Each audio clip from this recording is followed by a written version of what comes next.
told everybody to be here at 9 so we could do our business meeting right away. But since we can't do that, I'm going to start with some of the things that we can do. So we have 8 nominations listed. Today we'll vote on Daniel Traynor to be Circuit Judge, U.S. Court of Appeals, 8th Circuit. We're also voting on 4 district court nominees: Angelo Comero, Southern District of Texas; Casdine Mitchell, Northern District, Texas; Michael Martin, Eastern District, Michigan; and Antonio Pozzo, Eastern District of Pennsylvania. The remaining nominations are listed for the first time, so we'll hold them over to future consideration, and I'll call on Senator Durbin for his opening comments. Thanks, Chairman Grassley. Yesterday's hearing I can't easily forget in this room, because I asked a question, Mr. Todd Blanche, about the opportunity he had to meet with the victims of Jeffrey Epstein. I asked him the same question the night before in my office, and he said, "Oh, I'll meet with anybody to talk about this." So I thought it was an easy question. Will you meet with those who are here today? There were 10 or 12 survivors of Jeffrey Epstein. And he said no. He wouldn't meet with them. And I asked why. I couldn't understand whether he thought they had a lawyer or needed a lawyer, but he wouldn't meet with them. It's incredible. After the hearing, I met with them. I'll never forget that meeting. You can imagine, and some of them are here today, and one will testify a little later before this panel. Try to imagine, if you will, one of these young women saying to me, "Jeffrey Epstein abused me when I was 13 years old." 13 years old. Visualize in your own family a daughter, a granddaughter, 13 years of age, who is a victim of this sexual predator. Should she at least have a moment with the Attorney General to tell her story? Is that too much to ask? Apparently it was. This is what I'll tell you. I don't believe a single member of the United States Senate would vote for this nominee after meeting with these survivors. To think that he turned down the opportunity to even meet with them. He went on to say, well, President Trump signed this law which required us to disclose the Epstein file. The law was necessary because he wouldn't voluntarily disclose them. Yes, President Trump signed the law after it was discharged in the House of Representatives because we had one new person who won a special election. It was an amazing political miracle that that law ever passed, but it had to pass so the American people would even have a chance of looking at these files. And now, these women and many more are willing to come forward and say, don't stop with prosecuting 2 people, Jeffrey Epstein and Ghislaine Maxwell. There are more people you should consider. And yet the man who would be Attorney General of the United States said he wouldn't meet with them, wouldn't listen to him. That isn't right. That is just plain wrong as far as I'm concerned. And secondly, let me tell you what. I guess I was born in a different era from this president and people around him. But I kind of understood going into public life that if you wanted to get rich, this was the wrong job. You're supposed to take this job to serve the public, make enough money to get by, but not get rich. How did the president do in the first year of his second term? $1.4 billion added to his income from the cryptocurrency group. Why is that even relevant to this conversation? Because the president opposed the cryptocurrency idea for years, switched his position, and then Mr. Flowers, or Mr. Blanche, changed the regulation, the federal regulation of cryptocurrency. The time he changed the regulation of cryptocurrency in the Department of Justice, he had personally over $160,000 in cryptocurrency assets. He had to disclose that, and he had to send that to some other source. He sent it to his children.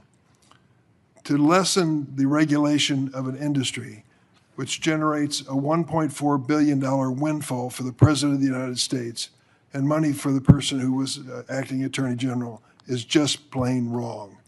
Just plain wrong. And all the excuses in the world don't make a difference.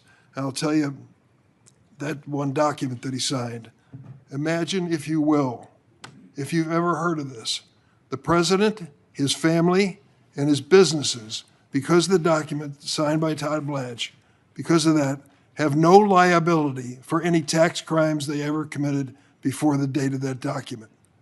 No liability, no criminal liability. Every single one of us in this room has to obey the law. That's the basics in a democracy like ours. And when it comes to tax crimes, the same applies. Now there's an exception, of course, in the eyes of Todd Blanche. And that exception is the President of the United States, his family, and his businesses.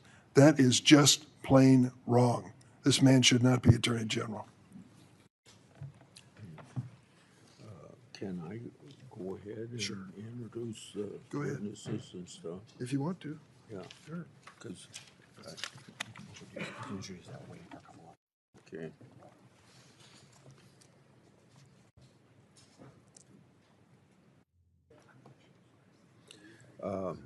I'd like to enter into the record an article written by former Attorney General Bill Barr. His article urges the Senate to confirm Mr. Blanche. The article touts the successes of Mr. Blanche has already delivered while already leading the Department of Justice. It further stated, quote, Mr. Blanche has necessary qualities for the job. He is a skilled and accomplished lawyer with extensive experience in the department as a prosecutor and deputy attorney general. Throughout his career, he has shown the personal determination, discipline, and thick skin this position demands, end of quote. Without objection, it will be entered in the record.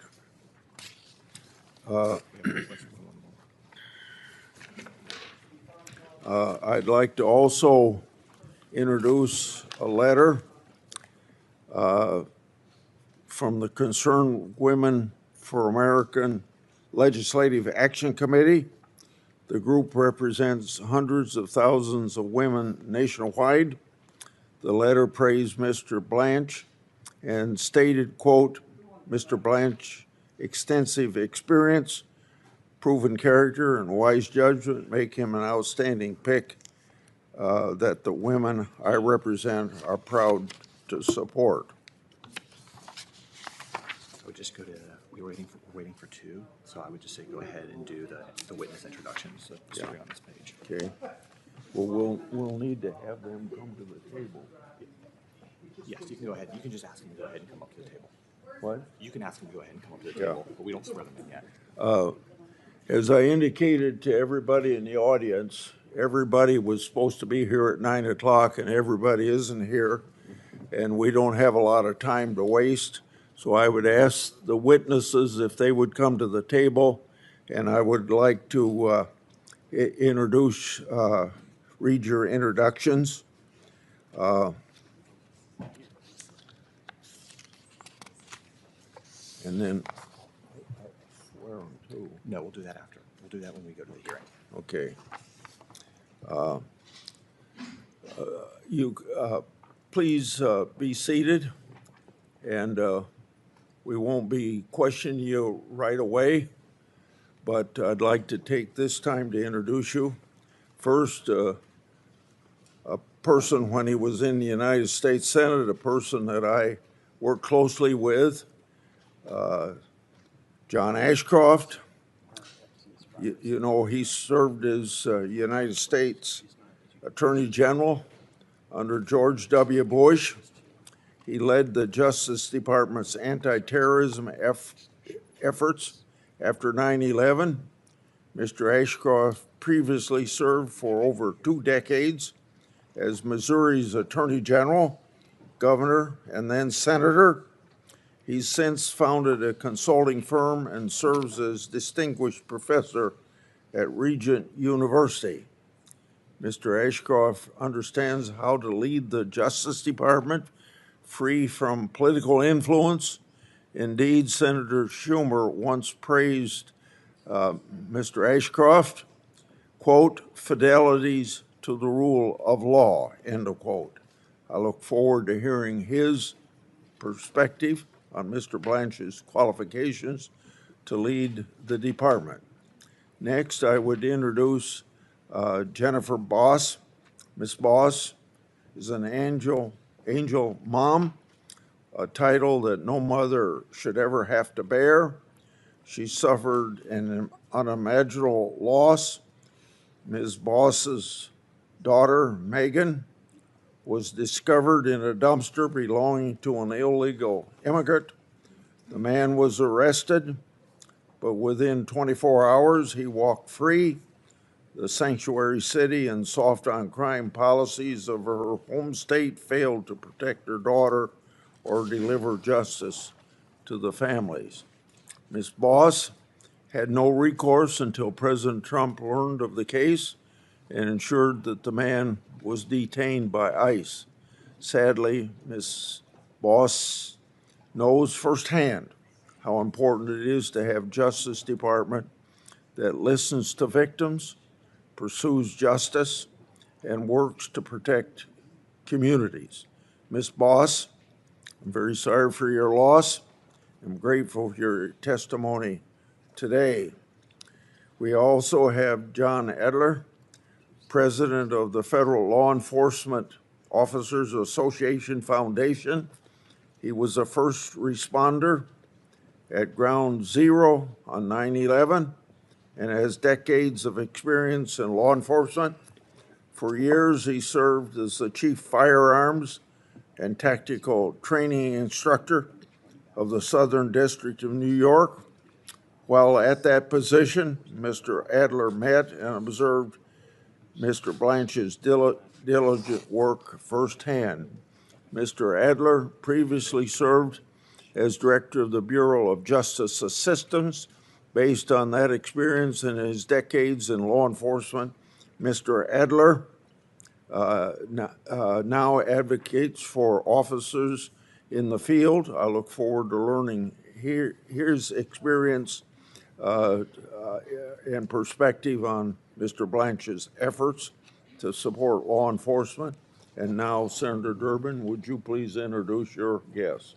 Thank you, Mr. Chairman. Let me say at the outset, at your request, I'm trying to accommodate the attendance issue, which we both struggle with, as you as chairman and me as ranking member. And one of my witnesses, minority witnesses, has not arrived yet. She was told it'd be a little bit later, we would start that. So I'm going to introduce her, and when she arrives, she'll take to the table and be sworn in by you, okay? Okay. All right. Thank you. The first minority witness is Danny Bensky. I met her yesterday. Ms. Bensky is a choreographer and dance educator. She's also a survivor of abuse by convicted sex trafficker Jeffrey Epstein, to whom she was trafficked when she was 17 years old. Ms. Bensky will tell us when she comes how, due to the carelessness of the Justice Department, graphic details of her abuse, as well as her identity, were released many times, despite her efforts to redact her information. She says that she, quote, won't stop fighting until the world is safer. I thank her for her courage, and I hope she arrives soon because of the change in plans. We've had some confusion. My second witness, the second minority witness, is Elizabeth Oyer. Thank you for being here. She was the Justice Department pardon attorney until March 2025. She oversaw the pardon office now run by the failed nominee and mega extremist Ed Martin. Prior to service in the Justice Department, Ms. Oyer was an assistant federal public defender in Maryland and a litigation partner at Mayor Brown. She's a graduate of Harvard Law School and the illustrious Georgetown University. She will tell us how her former office has devolved into a pay-to-play operation with mega donors jumping ahead legitimate pardon candidates, often without proper vetting, the height of corruption. How do we know this? Ms. Oyer was fired by Mr. Blanche just days after he took office for refusing to restore gun ownership rights to one of the president's personal friends, convicted domestic abuser and actor Mel Gibson. I yield, Mr. Chairman. Yeah. Now back to the work of our committee. We have one more member to get here. In the meantime, I want to enter into the record 9 letters supporting Mr. Blanche's nomination from major law enforcement organizations. Combined, these organizations represent hundreds of thousands of law enforcement officers from around our country who work every day to uphold the rule of law. The letters all praise Mr. Blanche's qualifications to serve as Attorney General and his collaboration with law enforcement Americans to keep everybody safe. One letter states this, so I quote, "We believe Mr. Blanche's leadership will help ensure that the Department of Justice remains focused on public safety, the rule of law, and providing unwavering support for law enforcement professionals who risk their lives daily to protect our families and communities." End of quote. Without objection, these will be entered in the record. Then also I want to introduce into the record a letter supporting Mr. Blanche's nomination from 23 state attorneys general. The letter praises the Justice Department's success under Mr. Blanche's leadership in combating violent crime, enforcing our immigration laws, ending race-based discrimination, prosecuting criminal enterprises, and rooting out fraud against taxpayers. The letter goes on to state, quote, "At a time when Americans expect their government to protect communities from violent crime, narcotics trafficking, human trafficking, terrorism, and organized criminal activity, Todd Blanche has shown the ability to deliver real results. His record reflects a commitment to public safety, vigorous enforcement of federal law, and effective stewardship of the Department of Justice." End of quote. Without objection, those letters will be entered into the record. Would you like to make your speeches on judges now? I only have 1 or 2, if you want. Why don't you go ahead and do it? Okay. We've got to wait for Tillis. Okay. We're still waiting on one, Senator? Yeah. Okay. Well, this is a little out of sequence, but I'm trying to cooperate on a bipartisan basis. Report that. Say a word about Daniel Traynor, nominated to be the U.S. Court of Appeals for the 8th Circuit. Prior to his confirmation for District Court Justice, Judge Traynor showed his true colors when it came to MAGA issues. After he was confirmed, he had a chance to show whether he would be a neutral arbiter on the bench. Unfortunately, he's not demonstrated that. As one example, Judge Traynor has ruled in favor of the Trump administration in all 28 cases on his docket involving challenges from immigrants who've been detained by ICE under the administration's illegal mandatory detention policy. That includes 7 habeas corpus petitions Traynor volunteered to preside over in the District of Minnesota following Operation Metro Surge. Judge Traynor is an outlier. Of the more than 17,000 cases in which federal district judges have ruled on ICE's mandatory detention policy, at least 15,000 were rulings against the Trump administration, including the vast majority of rulings by Trump-appointed judges. Yet Judge Traynor's partisanship was apparent when he served as a contributing author and signatory of a May 2024 letter from federal judges to the president of Columbia University. The signatories vowed not to hire anyone who attended Columbia University beginning that year. But Traynor denied a recusal motion in a case brought by Columbia Law School Initiative for a Just Society, implausibly claiming he wasn't biased against Columbia University, just said he wouldn't hire anybody who went to school there. While he was comfortable taking a position on this controversial political question, Judge Traynor refused to answer questions at the hearing as to who won the 2020 election. For the record, Joe Biden did, by 7 million votes. It's very clear that Judge Traynor seeks to remain in good graces of the president at the cost of his own independence. I urge my colleagues to oppose him.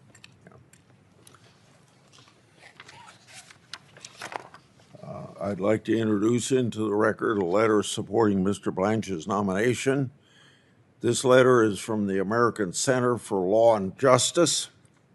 The letter states, quote, Mr. Blanche has demonstrated the experience, judgment, leadership necessary to guide the Department of Justice at a time when the faithful administration of our laws is a paramount importance. His service as Deputy Attorney General and most recently Acting Attorney General, together with his distinguished career as both a federal prosecutor and defense attorney, has given him a broad understanding of the department's responsibility and the constitutional principles that must guide him in his work. Without objection, this will be entered in the record. Now we'll have 77 former Department of Justice official writing a letter in support of Blanche. So I'll enter this in the record, and I want to quote from this letter. Todd Blanche understands that the department's mission is to deliver justice, not to serve political interest and entrenched bureaucracies.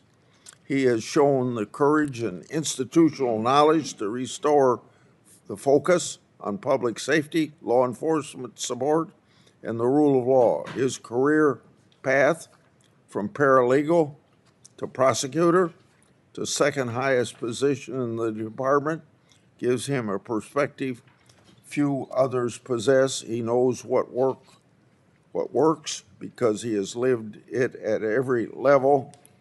So without objection, the department, or the letter from 77 former DOJ officials will be inserted. We have a letter from the First Liberty Institute, the nation's largest legal organization dedicated solely to defending religious liberty. The letter states, quote, every attorney general faces difficult decisions that will inevitably generate disagreement.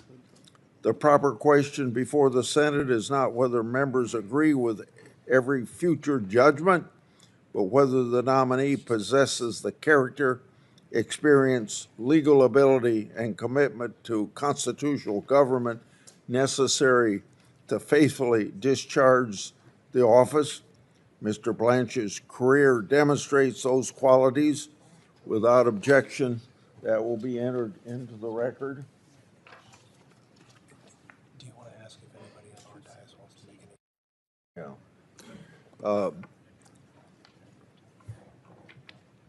Is he here? He's coming, he's walking up. Okay. When tell us coming.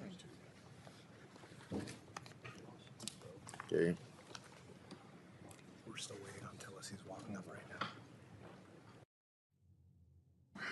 Should Yeah.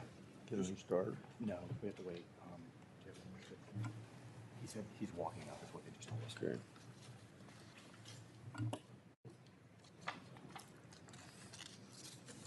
We now turn to the nomination. Wait, not yet, not yet.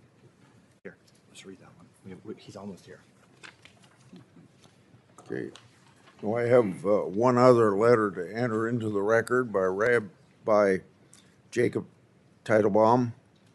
He praised Mr. Blanche's legal acumen and character, stating, and I quote, on more than one occasion, I witnessed Mr. Blanche's continue to provide first-rate representation after learning that a client was facing severe financial hardship, often taking on cases on a pro bono or substantially reduced fee basis.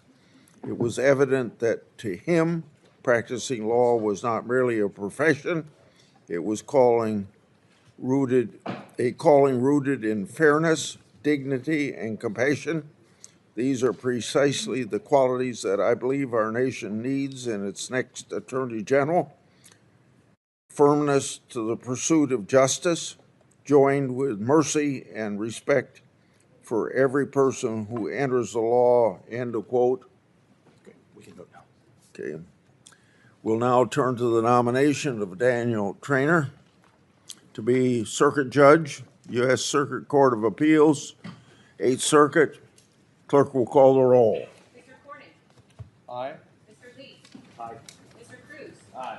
Mr. Hawley. Aye. Mr. Tillis. Aye. Mr. Kennedy. Aye. Mrs. Blackburn. Aye. Mr. Schmidt. Aye. Mrs. Britt. Aye. Mrs. Moody. Aye. Mr. Durbin. No. Mr. Whitehouse. No. Ms. Klobuchar. No by proxy. Mr. Coons. No by proxy. Mr. Blumenthal. No by proxy. Ms. Hirono. No by proxy. Mr. Booker. No by proxy. Mr. Padilla. No by proxy. Mr. Welch. No by proxy. Mr. Schiff. No. Chairman Grassley. Aye. On this vote, the ayes are 11, the nays are 10. The nomination will be favorably reported. Now we go to Angela Colmenero, Judge, U.S. District Court, Southern District, Texas. Clerk will call the roll. Mr. Cornyn. Aye. Mr. Lee. Aye. Mr. Cruz. Aye. Mr. Hawley. Aye. Mr. Tillis. Aye. Mr. Kennedy. Aye. Mrs. Blackburn. Aye. Mr. Schmidt. Mrs. Britt. Aye. Mrs. Moody. Aye. Mr. Durbin. No. Mr. Whitehouse. No. Ms. Klobuchar. No by proxy. Mr. Coons. No by proxy. Mr. Blumenthal. No by proxy. Ms. Hirono. No by proxy. Mr. Booker. No by proxy. Mr. Padilla. No by proxy. Mr. Welch. No by proxy. Mr. Schiff. No. Chairman Grassley. Aye. On this vote, the ayes are 11, the nays are 10. The nomination will be reported. Now we have Casdine Mitchell, Judge, District Court, Northern District, Texas. Clerk will call the roll. Mr. Cornyn. Aye. Mr. Lee. Aye. Mr. Cruz. Aye. Mr. Hawley. Aye. Mr. Tillis. Aye. Mr. Kennedy. Mrs. Blackburn. Mr. Schmidt. Mrs. Britt. Mrs. Moody. Mr. Durbin. No. Mr. Whitehouse. No. Ms. Klobuchar. No by proxy. Mr. Coons. No by proxy. Mr. Blumenthal. No by proxy. Ms. Hirono. No by proxy. Mr. Booker. No by proxy. Mr. Padilla. No by proxy. Mr. Welch. No by proxy. Mr. Schiff. No. Chairman Grassley. Aye. On this vote, the ayes are 11, the nays are 10. Mitchell will be reported to the Senate floor. Now we have the nomination of Michael Martin, District Court, Eastern District of Michigan. Clerk will call the roll. Mr. Cornyn. Aye. Mr. Lee. Aye. Mr. Cruz. Aye. Mr. Hawley. Mr. Tillis. Aye. Mr. Kennedy. Mrs. Blackburn. Mr. Schmidt. Mrs. Britt. Mrs. Moody. Mr. Durbin. Aye. Mr. Whitehouse. Aye. Ms. Klobuchar. No by proxy. Mr. Coons. No by proxy. Mr. Blumenthal. No by proxy. Ms. Hirono. Yes. Mr. Booker. No by proxy. Mr. Padilla. No by proxy. Mr. Welch. No by proxy. Mr. Schiff. Aye. Chairman Grassley. The nomination On this vote, the ayes are 14, the nays are 7. The nomination will be favorably reported. Now, the last one is Antonio Pozzo, Eastern District, Pennsylvania. Clerk will call the roll. Mr. Cornyn. Aye. Mr. Lee. Aye. Mr. Cruz. Aye. Mr. Hawley. Aye. Mr. Tillis. Aye. Mr. Kennedy. Mrs. Blackburn. Mr. Schmidt. Mrs. Britt. Mrs. Moody. Mr. Durbin. Aye. Mr. Whitehouse. No. Ms. Klobuchar. No by proxy. Mr. Coons. No by proxy. Mr. Blumenthal. No by proxy. Ms. Hirono. No. Mr. Booker. No by proxy. Mr. Padilla. No by proxy. Mr. Welch. No by proxy. Mr. Schiff. Chairman Grassley. Aye. On this vote, the ayes are 12, the nays are 9. The nomination favorably voted on will be reported. We will, this ends our business meeting.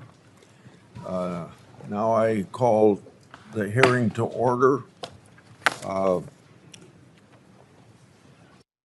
I would like to have the witnesses, would you please stand, because we swear each in at every meeting. Do you swear that the testimony you're about to give before this committee will be the truth, the whole truth, and nothing but the truth, so help you God? I do. They all answered affirmatively? Yeah, okay.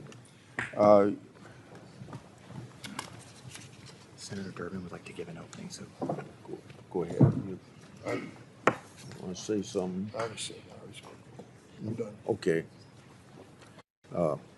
So, welcome back, Senator Ashcroft. Will you please begin your testimony, and then we'll go right down the list of people the way you're seated there. Well, thank you, Chairman Grassley and Ranking Member Durbin. I'm grateful to you, and please allow me just a moment to extend my condolences to the committee, the friends and colleagues of Senator Lindsey Graham. He had a vivid history of bringing out the best in people he worked with on both sides of the aisle. And we enjoyed his friendship, and I take this moment to say my condolences and my sympathy also to Jennifer Boss, whose daughter was brutally murdered. Allow me to thank you for your serious consideration and attention to the constitutional responsibility of confirming high-ranking executive branch officials. It's an honor for me to participate with you today by my appearance.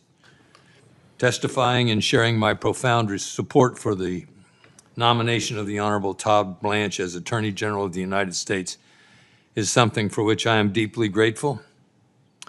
Justice is best served in the United States through a commitment to uphold the Constitution and laws of this country. Integrity is an indispensable imperative for the rule of law.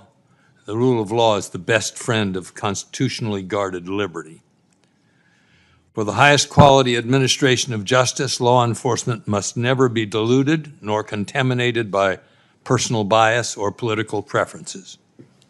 Todd Blanche's record of upholding the Constitution and enforcing the law recommends him supremely to serve America as the 88th Attorney General of these United States. I know of no person of a higher commitment to integrity. He has spoken the unvarnished truth to those he works for and to those he works with. Todd's career stands as an outstanding record of public service. He is a consistently well-prepared, tough, but fair prosecutor, fundamentally focused on the Constitution.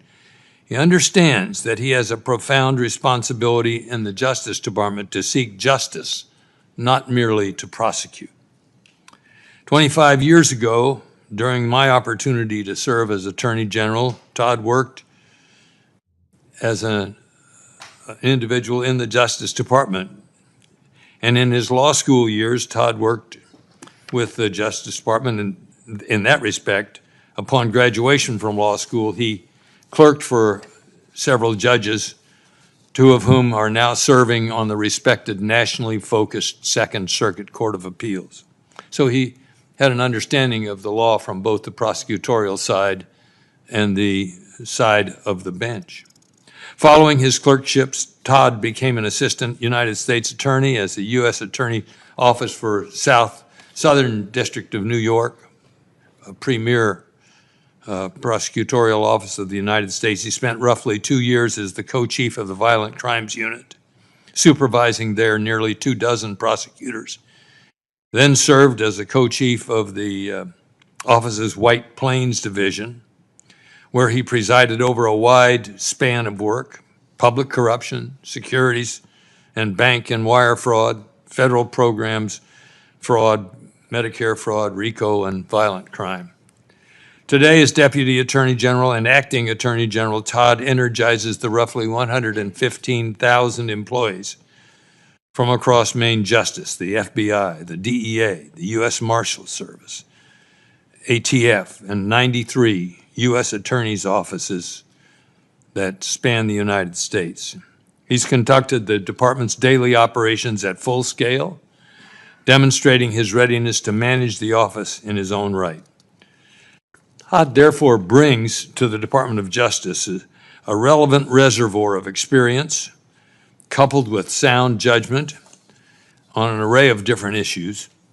They're all related to law enforcement and the administration of justice. He understands that the rule of law exists to secure this and safeguard the God-given rights of liberty and freedom in America.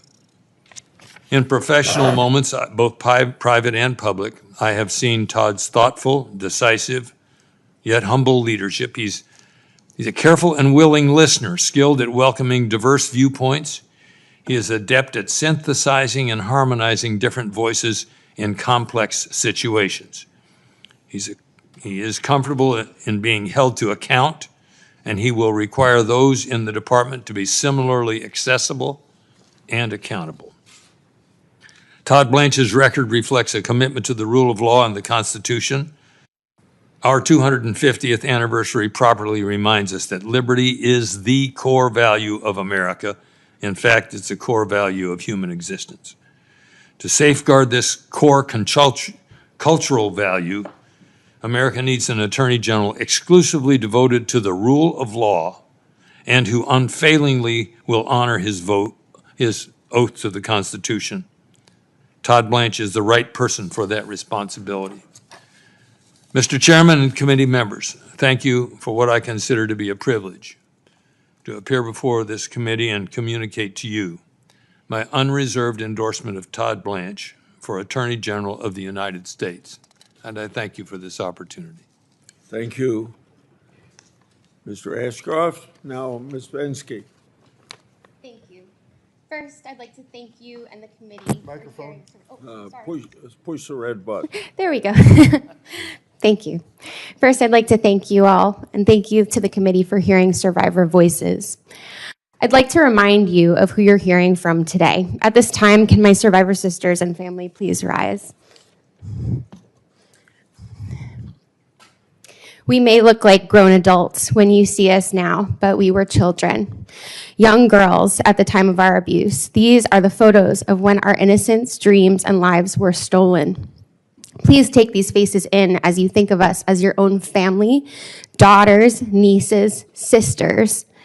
Now look at our faces and remember the women and families of who the DOJ re-victimized. You guys can sit. Thank you so much. I'm a teacher. In my school, if a student released a nude photo depicting a peer's sexual assault and abuse, they would almost certainly face expulsion.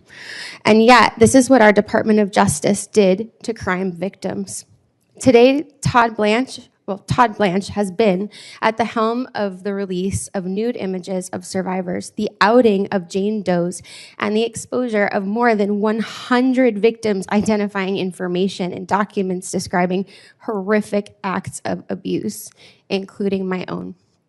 Instead of treating this release as its own violation and holding the man who led it accountable, you have a decision on whether you place him in the highest law enforcement position in this country. In December, before the document release, our attorneys submitted 350 victims' names to the Department of Justice as victims' names to be redacted prior to the release. In that first release, I found my name in 2 places. In that next release in January, my name appeared again, but this time the redactions were so far worse. The files displayed not only my name, but my phone number, my former addresses, where I worked, and other identifying information. When my name appeared in the 3rd file release, it became difficult to believe that this was not intentional. Despite my lawyer repeatedly contacting the DOJ, seeking protection, my information continued to be exposed. And it's not just my name, it's the identifying information. These documents contain disturbing yet incomplete accounts of my abuse. They were available not only for the entire world to see, but my child, my students, my friends, my employers, my colleagues, and my family. It was humiliating. Worse, my FBI 302 exposed a Jane Doe who had fought for decades to conceal her identity. It's been absolutely devastating. Outing survivors causes real and irrevocable harm. While coping with our emotional distress and psychological trauma, we also have lost our privacy and confidentiality, suffered reputational harm, lost jobs, and now fear for our personal safety. We are not activists. We are crime victims. For us, this has never been about politics. It has been about getting justice for the crimes committed against us.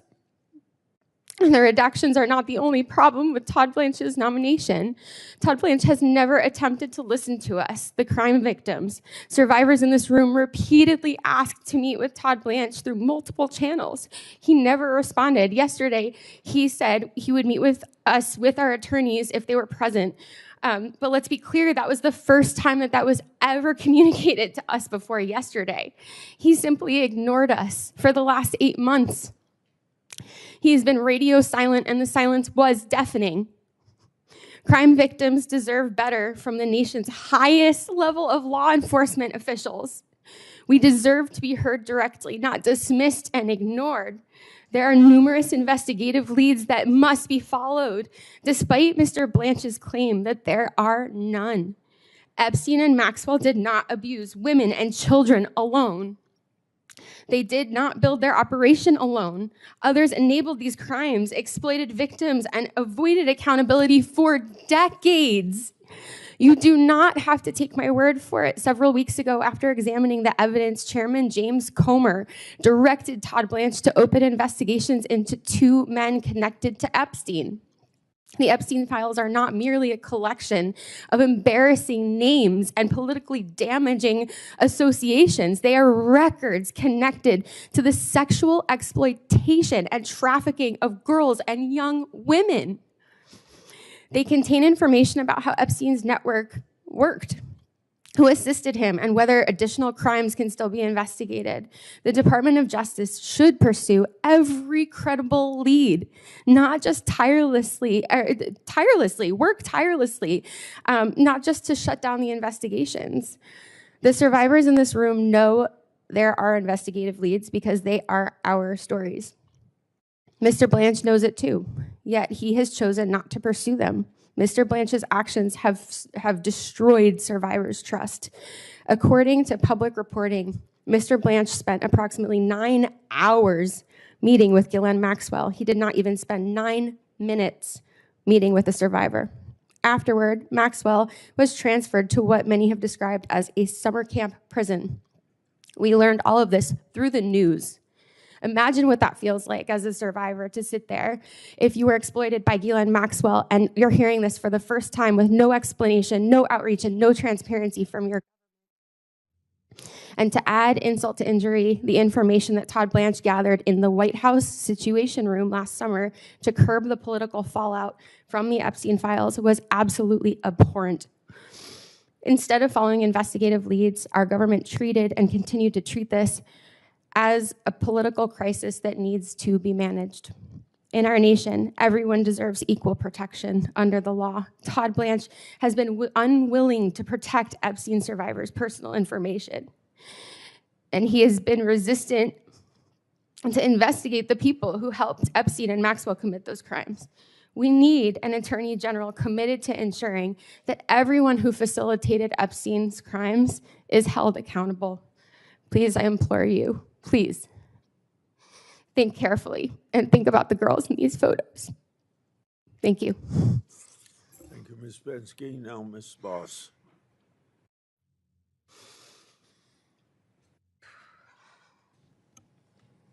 Thank you, Chairman Grassley. Is it on? Thank you, Chairman Grassley and Ranking Member Durbin and members of the committee. Can you pull it real close to you? Pull it to me. there. Yeah, I think that's right. There you go. My name is Jennifer Boss. I live in Antioch, Illinois. I'm the mother of an angel named Megan Boss, and I'm here because my daughter's tragic and gruesome death has exposed catastrophic failures in immigration enforcement and drug trafficking policies. The investigation into her death continues, but one truth is painfully clear. Dangerous gaps in our system allowed an illegal alien to exploit our laws, and my daughter paid the ultimate price. Losing Megan and then being forced to navigate multiple broken systems while drowning in grief taught me that policies carrying life or death consequences cannot remain political talking points. That's why I've tried, despite the most intense heartache anyone can ever experience, to speak locally and nationally about the four crises that compounded our tragedy: illegal immigration, sanctuary policies, the fentanyl crisis, and cashless bail. I'm so grateful that the whole of this administration, with Todd Blanche leading the DOJ, has prioritized all four of these issues. I'm asking the committee not to wait until another mother is sitting where I am. Confirm Todd Blanche. He is a leader who will uphold the law, honor victims, confront dangerous criminal organizations, and fight to give other American families the safety and lasting protection that came too late for mine. I couldn't save my daughter, but Todd Blanche is Attorney General. He might save yours, because next time it could be your child. It could be your family. It could be you. This can happen to anyone. We must have leaders that are willing to act before the next life is taken. Leaders that are willing to confront the failures instead of explaining them away. Leaders like Todd Blanche. Megan was my firstborn. She was a mom and a sister and an aunt, loyal friend. She was bubbly and funny. She loved to be silly. Sorry. She was extraordinarily creative. And she was blessed with a spirit that just lit up the room. In February of 2025, Megan disappeared. For 51 days, our family lived in the most unbearable agony. Day after day, I did everything I could think of to search for her. Instead of bringing Megan home, our search ended with the most unbearable truth a mother could ever be forced to face.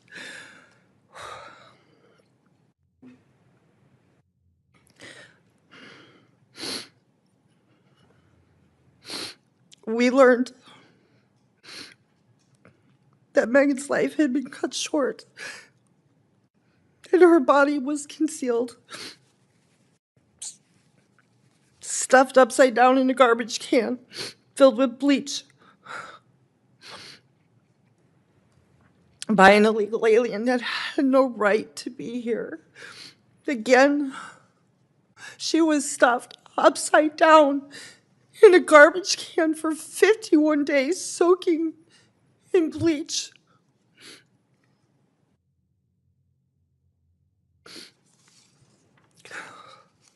For 7 weeks, this man walked past that garbage can on his way to the bakery he worked at every day under a fake name. And during those weeks, I couldn't breathe or eat or sleep.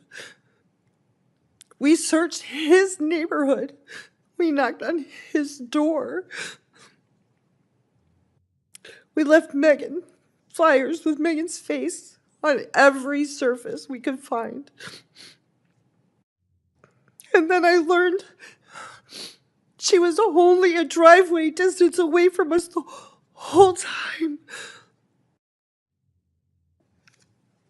Excuse me.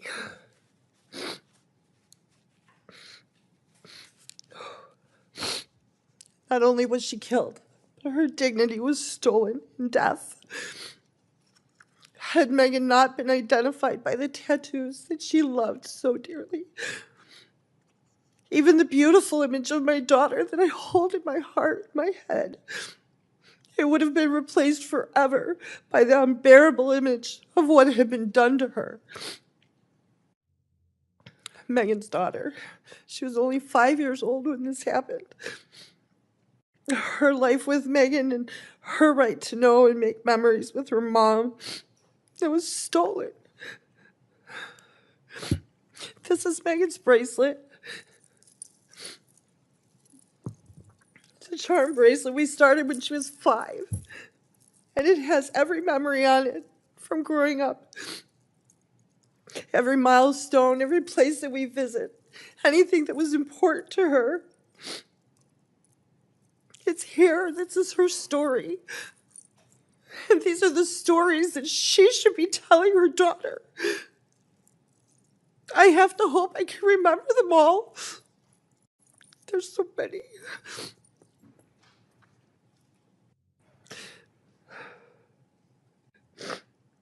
My husband and I, we won't be retiring like we imagined, of course, because we have to pray that we live long enough to raise her little girl into adulthood. And this is because our laws that we already have aren't enforced. This is why victims don't care about partisan victories. We care whether the dangerous criminals and drug traffickers and cartels are stopped before another loved one is buried and another family's life is shattered. Right now, governors and local officials enact sanctuary protections, cashless bail policies, and identification laws that undermine federal enforcement and create dangerous public safety loopholes. A criminal that's released under a reckless local policy does not remain inside that city or state. He can cross into yours. Megan's perpetrator was released the day after he was arrested. Do you want him as your neighbor? Angel families have told me how they've been entirely abandoned and ignored by the government. Our children and our families were politically inconvenient. Some of these angel families have been asking for someone to listen to the stories and learn from what's happened to us for more than 25 years.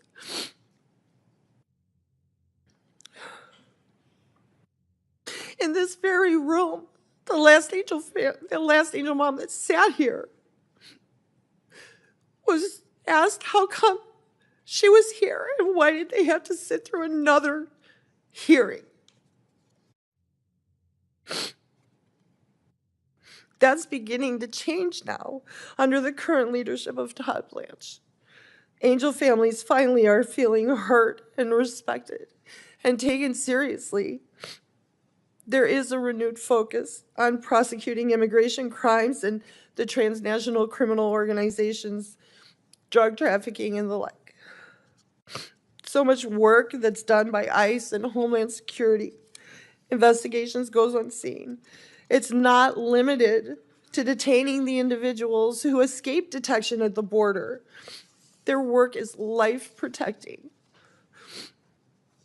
From the time that I've spent talking with Todd Blanche, I knew immediately that he makes victims a priority.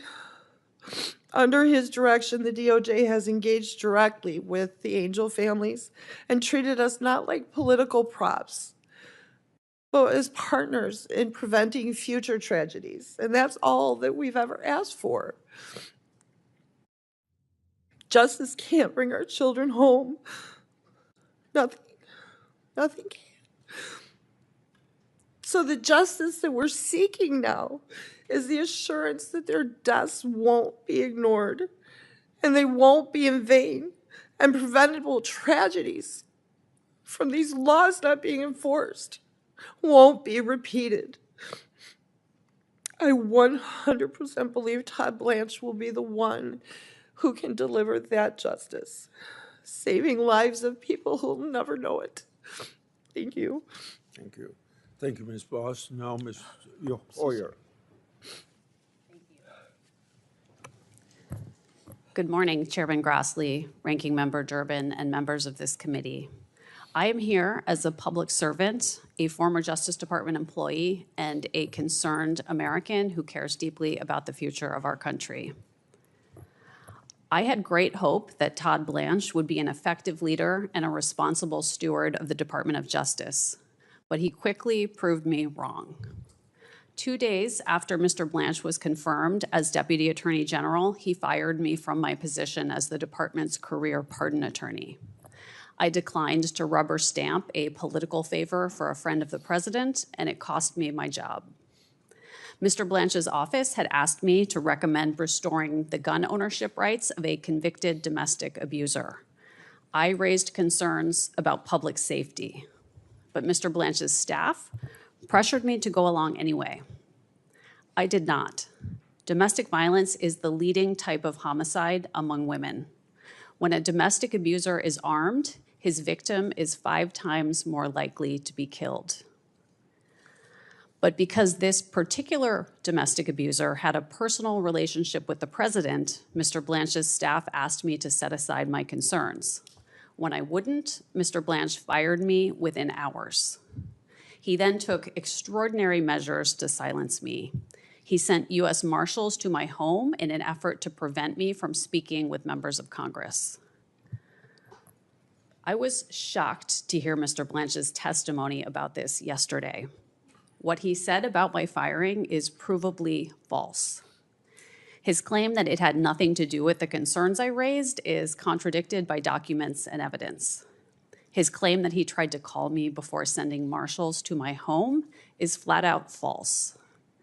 His claim that it is normal for DOJ to use armed law enforcement officers to deliver mail to the homes of its former employees is preposterous.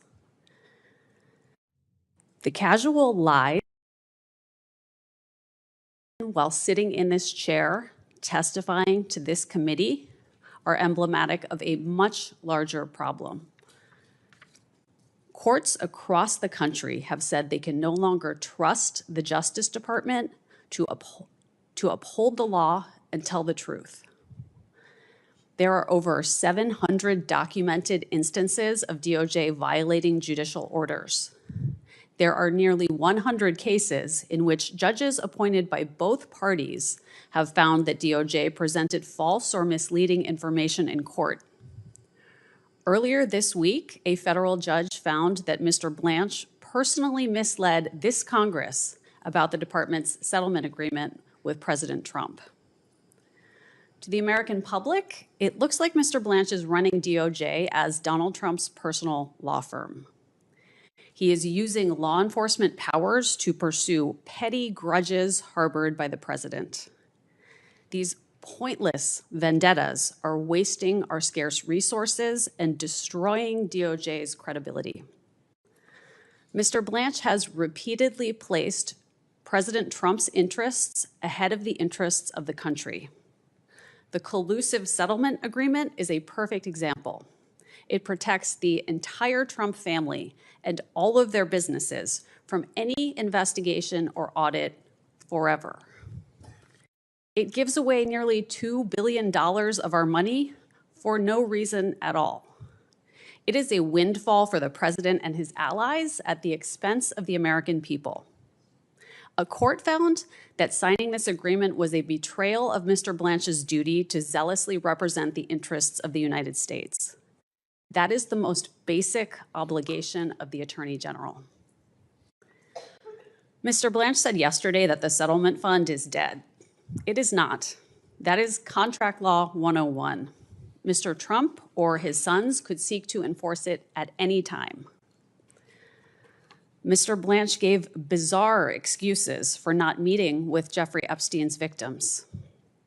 Yet he spent 2 days personally eliciting testimony from Ghislaine Maxwell, Epstein's partner in crime. After this imprisoned sex trafficker made statements claiming to exonerate the president, she was moved to a minimum security camp. That is a grievous breach of DOJ policy. It is an abuse of Mr. Blanche's office. It is a terrible betrayal of Epstein and Maxwell's victims. Mr. Blanche's callous approach to the Epstein case matches his cavalier attitude toward rearming domestic abusers. At the end of the day, the priority of this DOJ is protecting powerful men, even when it comes at the expense of vulnerable women. What Mr. Blanche is doing is dangerous. Earlier this week, 2 Supreme Court justices sat here and testified about the terrifying threats that judges are facing in this country. Meanwhile, Mr. Blanche is fueling those threats by attacking judges who rule against the administration and declaring a war against the courts. These are not partisan concerns. Americans across the political spectrum rely on DOJ to keep us safe and free. Mr. Blanche has shown that he is willing to put all of that at risk to serve a political agenda. I beg the members of this committee to think about what this is costing our country. Please do not degrade our justice system further by promoting Mr. Blanche. Thank you. Thank you, Mr. O'Hara. Now, Mr. Adler. Good morning, Chairman Grassley, Ranking Member Durbin, and distinguished members of the Senate Judiciary Committee. My name is John Adler, and I appear before you today in my personal capacity to provide testimony in support of the nomination of the Honorable Todd Blanche to serve as the United States Attorney General. I respectfully offer my perspective both as a former colleague of Acting Attorney General Blanche and as a national law enforcement organization leader. My experience in law enforcement spans over 30 years, and I was honored to serve under 10 attorney generals as a federal law enforcement officer. Concurrent with my active duty law enforcement service, I also served as the national president of the Federal Law Enforcement Officers Association for 2 terms, representing federal offices from 65 different agencies nationwide. As a volunteer law enforcement leader, I had and continue to have the privilege of serving with the leaders of the largest national law enforcement organizations, including the FOP, NAPO, NSA, IACP, and others. I have dedicated my life towards making it safer for those who serve and supporting innovative approaches towards augmenting both officer and public safety, which are intertwined. As a career tactical instructor, I emphasize marrying tactical proficiency with compassion and civility. Within a legal context, I am convinced that Acting Attorney General Blanche exudes this. When I joined the U.S. Attorney's Office in April 2001, I met an incredibly intelligent and highly motivated paralegal by the name of Todd Blanche. My first impression of then paralegal Blanche was that he moved like a football fullback, carrying the federal criminal statutes book under his arm as he charged through the revolving doors. It didn't take long for me to figure out why all the prosecutors were so friendly with Mr. Blanche. They all wanted him on their trial teams. It was clear from the beginning that paralegal Blanche had a passion for prosecuting violent crimes. He later became an assistant U.S. attorney, and his amazing work ethic and passion for combating violent crime were unparalleled for a new AUSA. AUSA Blanche exuded the speak softly but carry overwhelming evidence demeanor. It was no surprise to anyone at the office that AUSA Blanche ultimately became the co-chief of the Violent Crimes Unit. It was clear that Unit Chief Blanche was fully committed to litigating violent crime cases in furtherance of public safety. For context, I want to emphasize that the Acting Attorney General began his paralegal and prosecutorial career in an office that was predominantly represented by AUSAs with different political views. What impressed me during my 16 years with the U.S. Attorney's Office was the unified commitment to the rule of law, irrespective of political affiliation. I am absolutely convinced that if confirmed as the Attorney General, Acting Attorney General Blanche will carry forward that spirit and unwavering commitment to the rule of law. During the terrorist attacks on September 11, 2001, the U.S. Attorney's Office in the Southern District of New York was located in the hot zone in New York City. While we often hear the Acting Attorney General speak of the extraordinary bravery of first responders who run forward into harm's way, he exuded that charge-forward spirit during the challenging days following 9/11. I have profound respect for his service-above-self spirit then, and it has only grown. Moving forward to Deputy Attorney General Blanche's tenure as the Acting Attorney General, his outreach and engagement with law enforcement nationwide has been extraordinary. Same can be said for his 24/7 staff. In speaking with my fellow national law enforcement organization leaders, it is clear that they have great respect for the Acting Attorney General and appreciate his commitment to backing the blue. Acting Attorney General Blanche has demonstrated a strong commitment to officer safety and ensuring that all law enforcement officers have the same protection under the law. According to the FBI's recent annual report, 90,000 law enforcement officers were assaulted in 2025. That represents a 10-year high. Acting Attorney General has made clear that his department will stand by law enforcement and support the prosecution of anyone who assaults a law enforcement officer. Civility does not work when it's one-sided. He has earned the respect and admiration of officers nationwide. In terms of civility, Acting Attorney General Blanche has distinguished himself during the substantial time he spent with all the national law enforcement organizations during National Police Week. In particular, the time he spent with the concerns of police survivors, which are the survivors of our heroes killed in the line of duty, was heartfelt and riveting. Much like his powerful support for our angel families, Acting Attorney General Blanche is equally supportive of the surviving family members of our fallen heroes. And I have no doubt he will continue that as he prioritizes the safety of all Americans. As the father of a beautiful teenage daughter, I worry about her safety every day. I expect our government leaders to do everything they can to support a safe and just quality of life for all our children. That should be an unbreakable priority. I sleep well knowing that my daughter's safety and all Americans are an unwavering priority for Acting Attorney General Blanche and his team. Under his leadership and through the dedication of all law enforcement officers, violent crime continues to be driven down. We must sustain these powerful results, and we need Acting Attorney General Blanche to be confirmed as our nation's chief law enforcement officer. Throughout my law enforcement career, I wore and continue to wear a pendant that has John 15:13 inscribed. Greater love hath no one than this, to lay down one's life for a friend. I am absolutely convinced that the Acting Attorney General Blanche, will exude that spirit of the Scripture and do everything he can to protect the safety of all Americans by following the rule of law. I therefore respect that the committee set aside any political differences, demonstrate its unwavering commitment to both officer and public safety, and vote to confirm Acting Attorney General Blanche as the next Attorney General. Thank you. Thank you. Ms. Boss, first of all, thank you for your courage coming forward.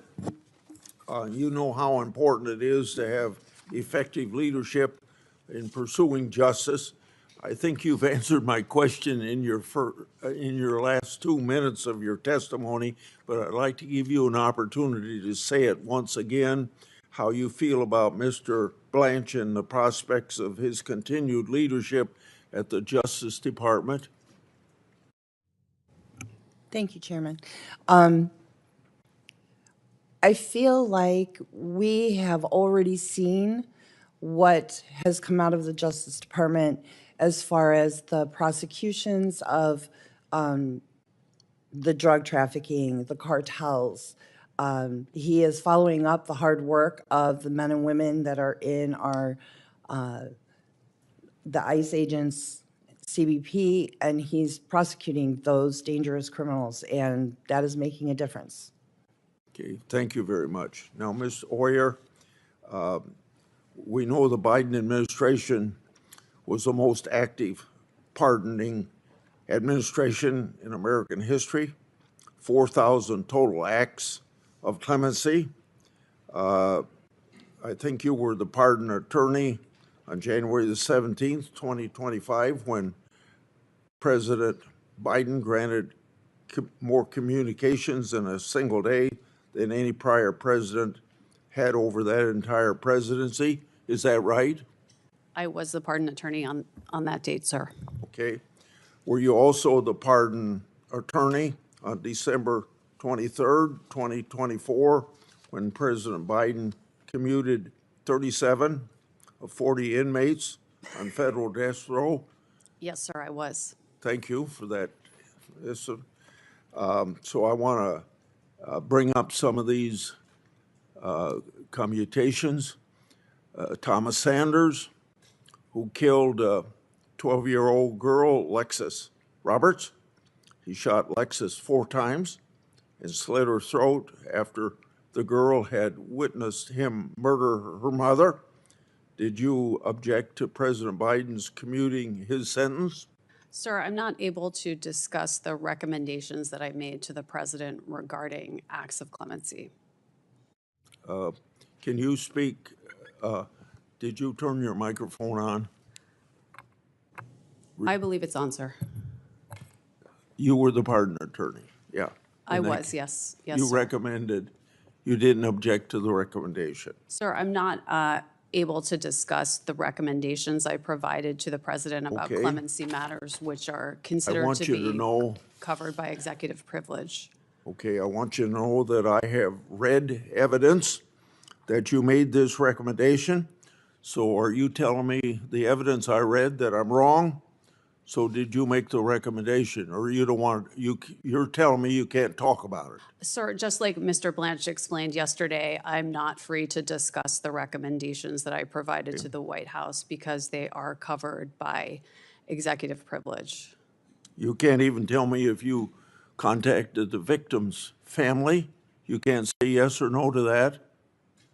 Sir, I cannot talk about the discussions I had unless the White Okay. House chooses to waive the executive privilege. I would be happy to come back and speak with you or other members of this committee. And I think what I'm going to do is I'm going to tell you what I know. So let's go to the case of Jorge Avila Torres, who stabbed to death 8-year-old Laura Hobbs and 9-year-old Crystal Tobias, who were riding their bicycles in a Chicago suburb.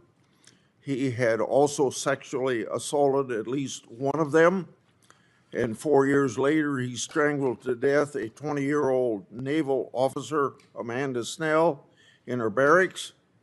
So you can't talk about this, but I have read evidence that you made this recommendation, and you can't even tell me yes or no whether you made that recommendation. Well, sir, what I can tell you is that President Biden did commute the sentences of 37 individuals who were on death row to sentences of life imprisonment, and all of those individuals will remain incarcerated for the rest of their lives, most likely in maximum security Okay, well, prisons. we know what the commentation did, but the fact is that they were taken off death row. Then we have the case of Dylan Roof, shot up a church in South Carolina. That made national history for a long period of time in his trial. He murdered 9 African Americans in a racially motivated attack. And you're telling me you can't talk about that, but I have read evidence that you made this recommendation. And since you can't comment on it, I'm just going to have to tell you that you made that recommendation. Robert Bowers murdered 11 people in Pittsburgh Tree of Life Synagogue in the deadliest attack on a local Jewish community in American history. And you're telling me you can't talk about the commutation of Robert Bowers, but I want to tell you that I have read evidence that you made this recommendation. And then also Johar Tsarnaev planted bombs at the 2013 Boston Marathon, killing 3 and injuring hundreds in an act of terrorism. And you're telling me you can't talk about that, but I want you to know that I have read evidence that you made this recommendation. And it seems pretty, I'm going to give you a chance to react to it, but it seems pretty obvious that you were fired because the current Justice Department leadership disagreed with how you handled the pardons last administration. You want to respond? Sir, regarding these cases, these are absolutely horrific cases, and every one of the individuals you mentioned will remain incarcerated for the rest of their lives, most likely in a maximum security prison facility.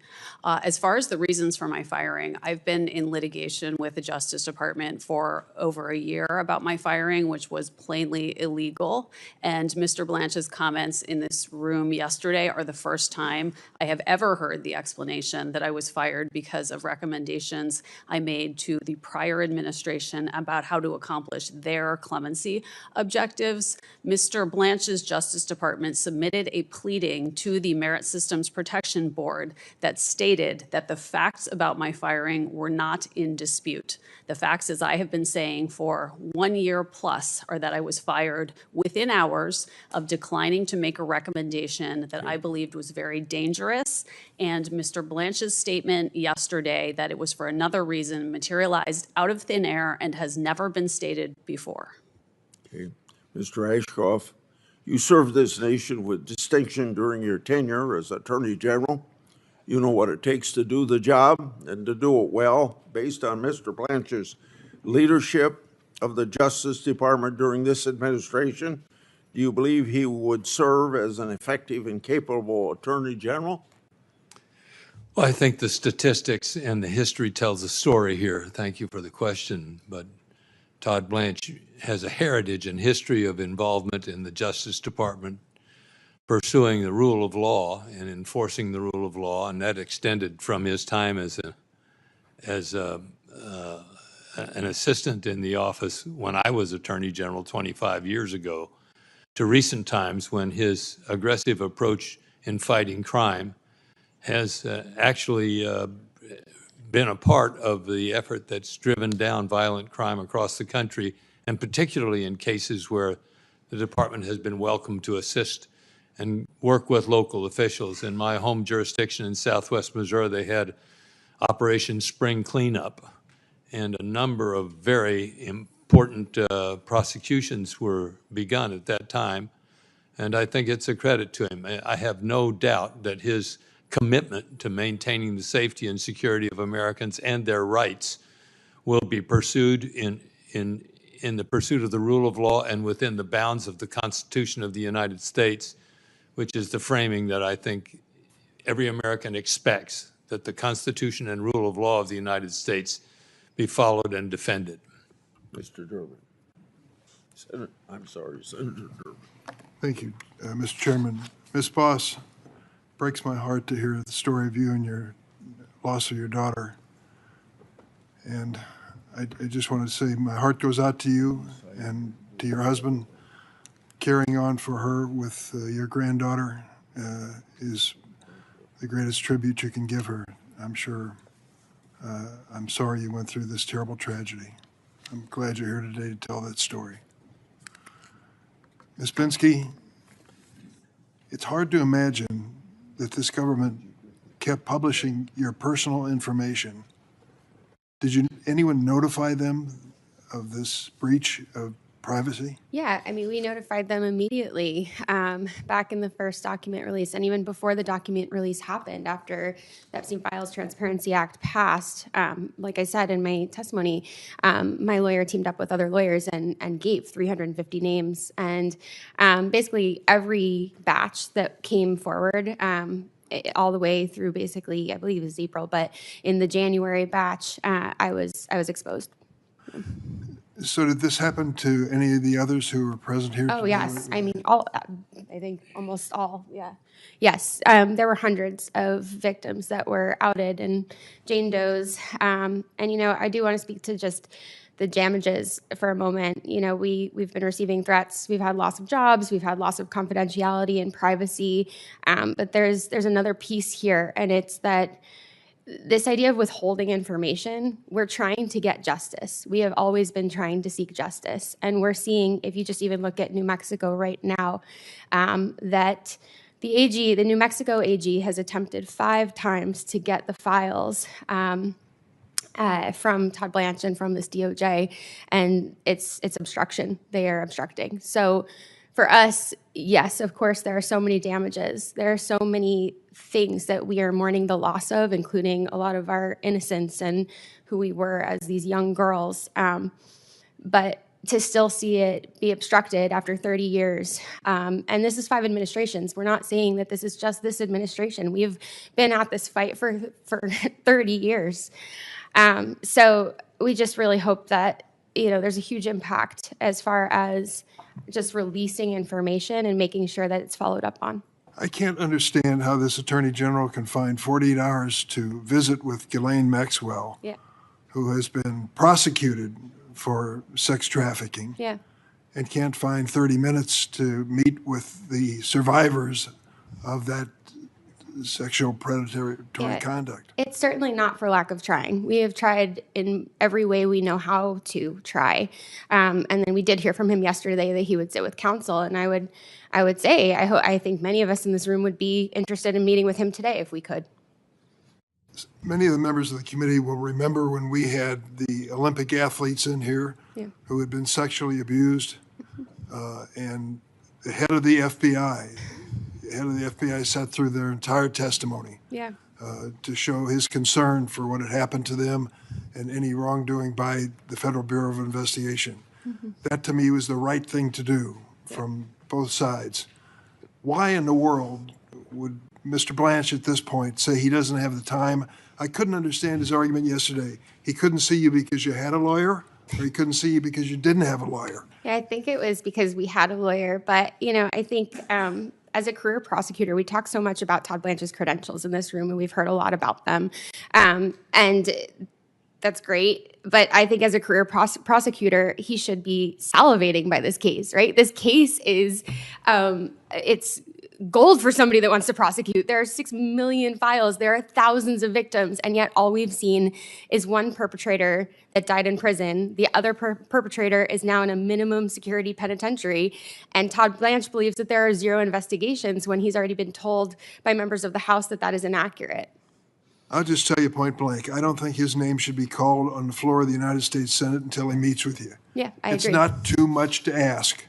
Set aside 2 hours, 4 hours, whatever it takes, so that there's clearly an effort by this government to get all the information. Yes. And make a judgment as to what to do with it. But to shun you and to snub you at this point, there's something else going on here. There's got to be, someone told me once in politics, there's always a good reason, and then there's always a real reason. What is the real reason why Todd Blanche does not want to meet with the survivors of Jeffrey Epstein? It appears from the outside reputational harm. And that is what I think is at the core of this, that he prioritizes the reputation of the administration over survivors of sexual abuse and of crime survivors in this country. Well, I hope the message goes out to all senators on both sides of the table. And I do want to say, to that end, we've been saying that we're not political. I've asked everyone, we've met with a lot of your offices on both sides, and every single conversation, Mr. Hawley, we had a great conversation with your office, right? It was amazing. And I feel so much hope leaving those spaces, actually. And when we had those conversations, it just felt like you see us as human beings. You don't see us like, we have survivors on both sides of the aisle. We are not here to be political. These are just our stories. Like 17-year-old me, I promise you, not political. But so when we have these very real interactions in your offices, we hope that you can put politics aside. It was something so beautiful that we saw during the Epstein Files Transparency Act. There was a moment where Marjorie Taylor Greene went and sat right next to Melanie Stansbury, and that is a moment that will live in my memory forever because they crossed party lines for something that was really important. So I hope that you can all do that. Thank you, Mr. Chairman. Senator Hawley. Thank you, Mr. Chairman. Just on that note, Ms. Please, Biskey, yeah. and for everybody who's here, all of the victims, thank you for being here. Thank you for standing up and telling your stories. Ms. Boss, thank you for being here and for telling us about your daughter. I'm sorry for what all of you have been through. So I want to say thank you and honor your voices and honor what you're doing. Ms. Oyer, if I could just turn to you. You were President Biden's pardon attorney, is that correct? I was the Justice Department's pardon attorney. You made clemency recommendations to the White House whether or not to pardon inmates, is that correct? My job was to make clemency recommendations. And in that capacity, you recommended that the President of the United States, Joe Biden, grant clemency to all 40 federal death row inmates, all of them, clear them out, correct? Sir, as I told Chairman Grassley, I'm not free to discuss the recommendations. Well, that's what your memo says. I mean, we have your memo. Your memo of November 4th, 2024 says, and I quote, disparity and undue severity of sentence which are present in many, if not all of these cases, have been recognized as grounds for clemency. And you went on to recommend in that memo and a series of other memos that are now recorded and public record that the President of the United States grant clemency to murderers, rapists, and the most horrible offenders, all of them, clear death row completely out. I'm amazed you've been called here today. I'm absolutely amazed by it. But let's just talk about the people who you recommended. You talk about honoring victims. The people who you recommended get clemency and live at the expense and sufferance of taxpayers for the rest of their lives. Let's start with Dylan Roof. Dylan was a neo-Nazi who murdered 9 African-American worshipers at a Bible study in Charleston, South Carolina, 2015. Do you remember this case? I do remember it very well. I would hope you did. Here's his victims. You want to look at them? There they are. 9 of them at a Bible study, in a church, killed in cold blood. The DOJ knew from day one that he had decided, I'm going to quote from the prosecutors, decided to attack African Americans because of their race. He further decided to attack African American worshipers in a black church in order to make his attack more notorious. More notorious.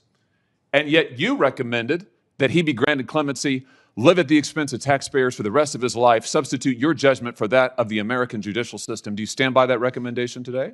Sir, I'm not going to comment on the recommendations that I made, but I can tell you that Mr. Roof is going to die in prison as...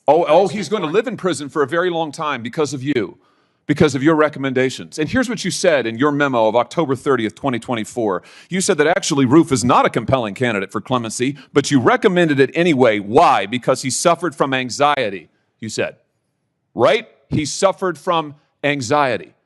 Did it ever occur to you that maybe the family of his victims might suffer a little bit of anxiety because he marched into their church and murdered them in cold blood because he was an incredible racist and he wanted to get on TV? Sir, Do you regret it? I'm not going to comment on the Do recommendations you regret it? that I made to the president. Let's talk about Robert Bowers, a man who regularly spewed such vile hatred of Jews. It's unlike anything I've ever seen. He barged into a Pittsburgh synagogue in 2018 and he shot everybody he could find, killing 11 innocent people who were there to worship. A federal jury in Pittsburgh unanimously recommended the death sentence after finding him guilty on 63 counts. Here they are. They're his victims. Take a good look.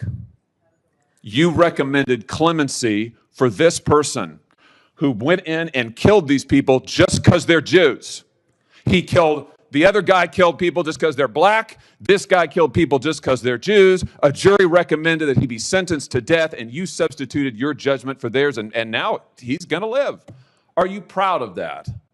Sir, what I am proud of is the fact that I took my job as pardon attorney extremely seriously. Apparently not seriously enough. You certainly didn't take the victims seriously. Then there's Jorge Avila Torres, who wasn't just a murderer. He was a serial killer and a rapist. Sir, Here is who he assaulted and killed.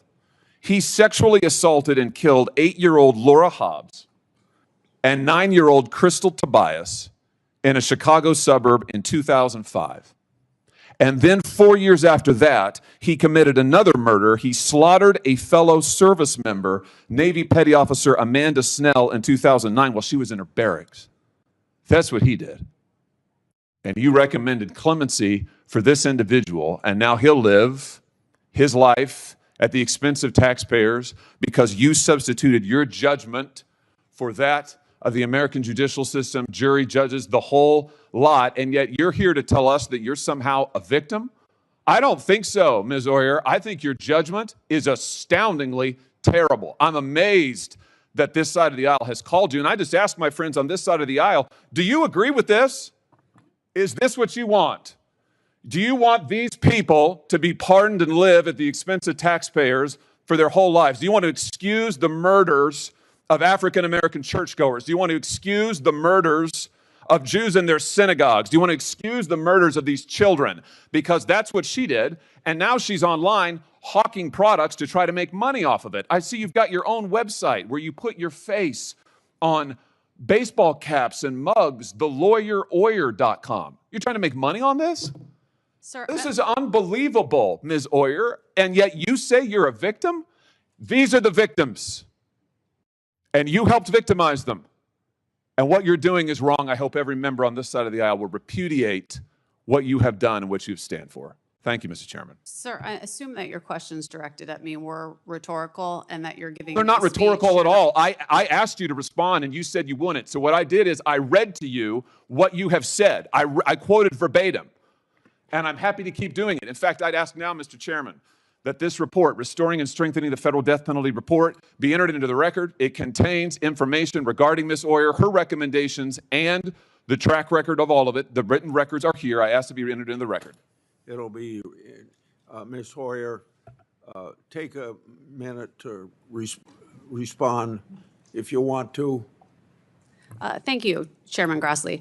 Under President Biden, just like under President Trump, had a job to do, which was to make recommendations to the president about how to best accomplish their clemency objectives. I put the utmost effort into doing that in a way that was consistent with the interests of the justice system and all of its stakeholders, which includes crime victims, as well as defendants, as well as family members, as well as judges, as well as prosecutors, all criminal justice system stakeholders. The process that I presided over was one that was beyond reproach. What's happening now with clemency is an absolute disgrace, and I'm sorry that I can't answer the questions about the specific recommendations in this public setting, but I would be glad to meet with any members of this committee who have concerns privately to discuss to the extent I can what your Privately, concerns why don't you are. meet with the victims' families? Here's the disgrace. Senator Whitehouse. Thank you, Chairman. Mr. Ashcroft, welcome back to the Senate. You knew Jim Comey? Pardon me. Yes, indeed, I did. You trusted him? He was the Deputy Attorney General as well as the U.S. Attorney for the Southern District of New York. You trusted him with the top job in your department? I asked him to help administer justice at the Department of Justice. Yeah. You respected him? Yes, I did. Can you vouch for this department's prosecution of him for lying to Congress or for the process that was performed? I'm not in a position, I don't know all the facts. I'm not in a position to comment on pending investigations or prosecutions. Can you vouch for this department's prosecution of him for posting a picture of the numbers 8647 or the process that led to that? My response would certainly have to be the same as it is for any prosecution. I'm not a part of the department now. I'm not fully informed of its factual basis or for the considerations it's made in bringing prosecutions. What are your views today of Mr. Comey's character and merits? I'm not going to start to discuss the character and merits of individuals, especially those who are standing in a position of responding to charges from the Justice Department. I can respond to what I believed during the time I served as Attorney General and when he served with me, and his service to me and I believe to the United States at that time was commendable and honorable. What is OPR in the Department of Justice? I believe it's Office of Professional Responsibility. Yeah, and what is its role? Its role is to encourage individuals in the department to act in compliance with and in conformity with the rules of ethics and responsibility. And did you respect the role of the Office of Professional Responsibility when you were Attorney General? I certainly did. I hope that they would advise me properly to keep me out of trouble. If the Office of Professional Responsibility were functionally disabled by an administration in the Department of Justice, what message would that send to the line prosecutors? I'm not in a position to comment on a hypothetical of disabling. And when you say functionally disabled, I think that requires an assumption of what does functionally disabled mean. I personally, it's a hypothetical to which I just am unable to respond. But you do agree that OPR does an important job and has an important role and is important to the Department of Justice in the performance of its duties? I certainly respected the department's operation, including OPR, at the time of my opportunity to serve as Attorney General of the United States. While you were Attorney General, were there procedures that took place when judicial findings of prosecutorial misconduct or dishonesty occurred? I have to say, I don't remember charges of prosecutorial misconduct and that I dealt with. Yeah, they were pretty scarce until now. It was pretty unusual to have judges say that arguments were made in bad faith, that arguments were made as pretexts, that arguments were disingenuous, that arguments were shoddy or terrible, that the department was losing or sacrificing its credibility, that the department was disrespecting orders of the court, that the department had lied or was engaged in sham, that there was willful and intentional noncompliance or willful disregard of court orders, that department lawyers were contemptuous, or that their behavior and arguments were unconscionable. To me, those are red flag words. I was a United States attorney, and if my federal court had used those words about my line attorneys, there would have been some follow-up. And I expect that in your department, if those kind of words were used, there'd at least be some preliminary follow-up, and if it were serious, there might actually be a review by the Office of Professional Responsibility. Does that sound like what likely would have happened during your day? I was only admonished at one time that I remember by a court for having commented on evidence. I thought it was pretty good evidence. I think I just said pretty good evidence. And yeah, I didn't mean you. I meant your line prosecutors. At that time, I decided that I needed to be more careful about my remarks. Yeah, no, my question. My remarks were safeguarded and carefully made. Yeah. And frankly, I might add more carefully made than the remarks of some of the judicial officers who have been, who while very concerned about the Justice Department, seem to be willing to themselves engage in political considerations, which I didn't think were appropriate for the judiciary. So maybe there's a problem that's broader than we would otherwise recognize. Well, you've changed the topic a little bit to your own comments and the response to that, which is fine. I appreciate that you've said that. But my question had to do with when criticisms like that are leveled against department lawyers, there is ordinarily some kind of a process or review that takes place. They're not just brushed off. That is correct, is it not? Yeah, it's certainly the reason that the Office of Professional Responsibility exists to safeguard against things that are not responsibly done or undertaken in a way that discredits the department. Public confidence in the department is very important. Indeed. And the rule of law, guided by the Constitution, is at the foundation of our safeguarding liberties. And I take that seriously. I believe that with all my heart when I served, and I believe it today. Thank you, sir. Senator Schmidt. Thank you, Mr. Chairman. First and most importantly, I want to thank all the victims who are here for your courage to come forward. This is not easy to do, to relive everything. So thank you for being here and telling your stories. Ms. Oyer, I want to turn to you. You were Biden's pardon attorney, and I want to make sure I'm clear. Your testimony here today is that you were fired because you wouldn't recommend restoring Mel Gibson's gun rights. Is that right? I was fired just hours after I declined to make that Okay. recommendation. You can't think of another reason why you might have been fired.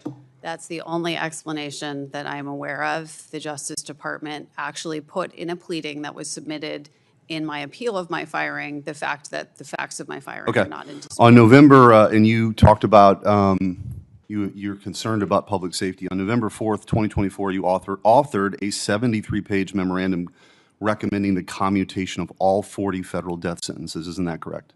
Well, as I've told two Yeah, members I of the know. committee now. But don't play the game with me, because it's not. They've waived executive privilege. I have the report right here. It's dated April 24th, 2026. It's actually, your memo is quoted in here. It's public knowledge.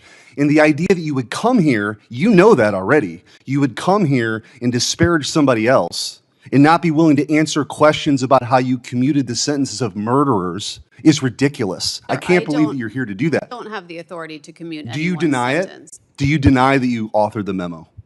I'm not sure which memo you're referring to. I'm referring to the November 4th, 2024 73-page memo.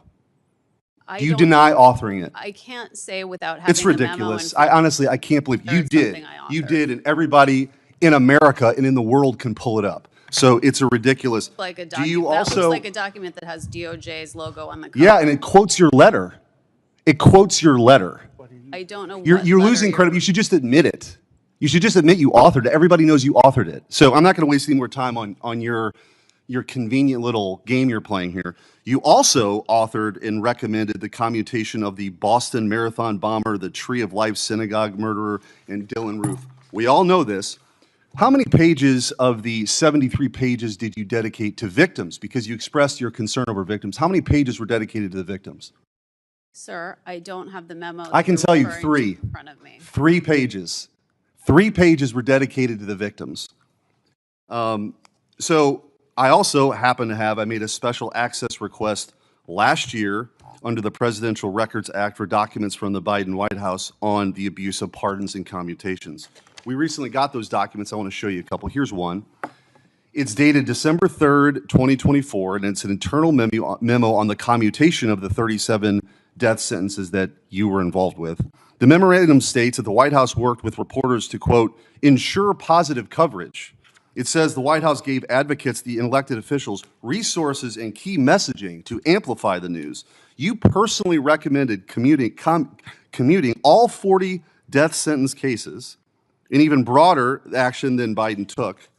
Again, that included Dylan Roof, the Boston Marathon bomber, the Tree of Life synagogue shooter.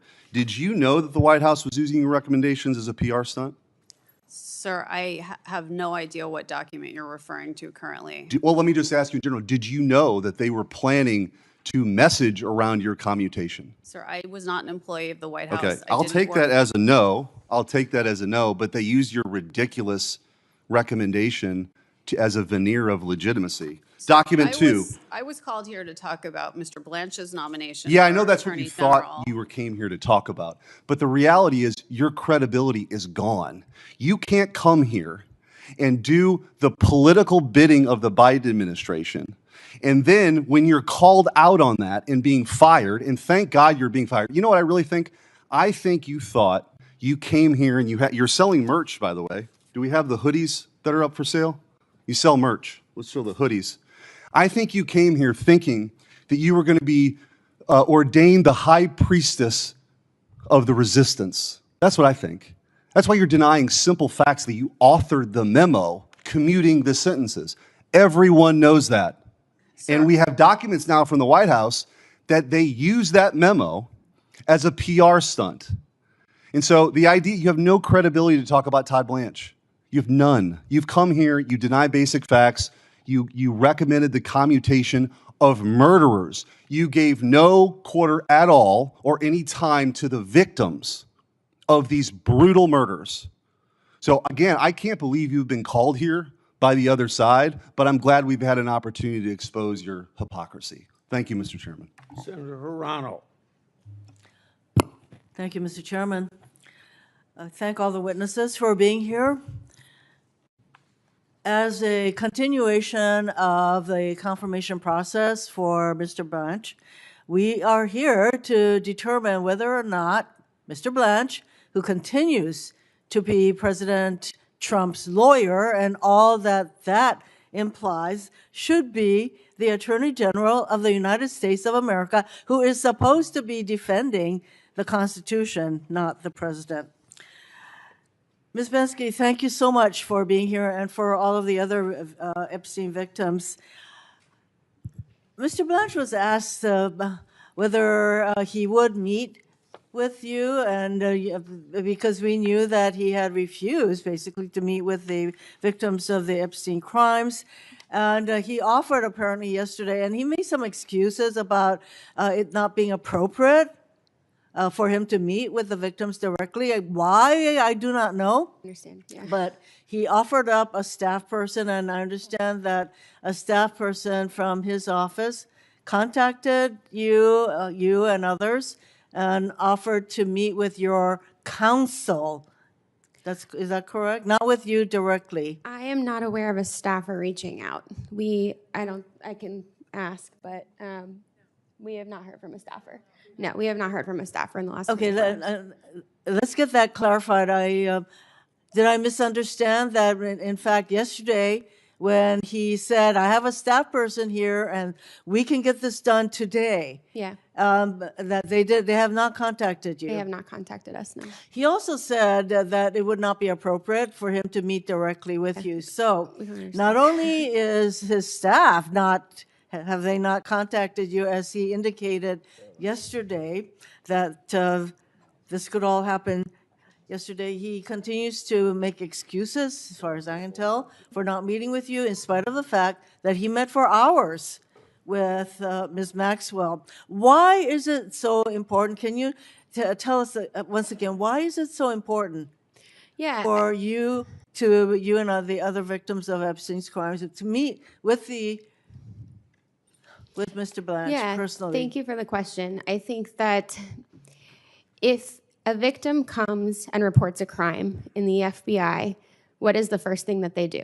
They follow up. Like Law and Order SVU taught me that when I was 15 years old. The DOJ has never followed up in 30 years with any of us. There is a lot in the files right now that you should be investigating and looking into. And to my knowledge, I mean, they can answer this too, but we have never been approached by anybody on the prosecutorial side of things. So I do think like sitting down, telling our stories and explaining like the people that were in the room, right? We were witnesses of crimes. We had crimes committed to us directly. We do have a lot of information, and you would think that somebody would take that lead that's already in, like we already went to the FBI because that we wouldn't have 302s if we hadn't have gone to the FBI. It's already there, right? So the following up of those 302s, and then once it's supposed to be handled by the Department of Justice, why aren't we hearing from prosecutors? This case was never handled correctly from the beginning. And he also made some excuses as to why personal information was not redacted in exposing many of you, including you. Yeah. I think something that stood out yesterday was that he had said that immediately when things were misredacted, that they were taken down and they fixed them, and within 24 hours they were put back up. That is entirely not true. There are still things that need to be redacted, and there's still survivor information in there even today from my awareness. My information just came down in April, and that was after begging. Would you say that Mr. Blanche exhibits a rather dismissive attitude toward all of you and the Epstein crimes? 1,000%, yes. Thank you. Ms. Oyer, Trump's DOJ under Todd Blanche leadership has purged career prosecutors for personal reasons for refusing to prioritize President Trump's interests over their constitutional oath. Todd Blanche has fired more than 1,200 former career DOJ employees who worked for both Republican and Democratic administrations. This doesn't even include all of the DOJ attorneys who resigned because they didn't want to be part of the kind of DOJ that Todd Blanche is creating, which is basically not a Department of Justice, but a Department of Retribution and Corruption, in my view. Ms. Oyer, what risks does this pose to our country for the kind of DOJ that Todd Blanche is running? Senator, one of DOJ's greatest strengths historically has been its non-political career workforce of experts, people who are experts in their subject matter. That is crucial to keeping all of us safe. We need people who have specialization in things like national security, prosecuting child exploitation, all manner of sophisticated crimes involving cryptocurrency. Mr. Blanche has decimated the expertise of the career workforce. The Justice Department has lost over a quarter of its attorneys under his leadership and has not been able to replace them, certainly not with experienced, knowledgeable, non-political people. I think the DOJ is very much losing its credibility. And as Mr. Ashcroft mentioned, the credibility and trust in DOJ is very important.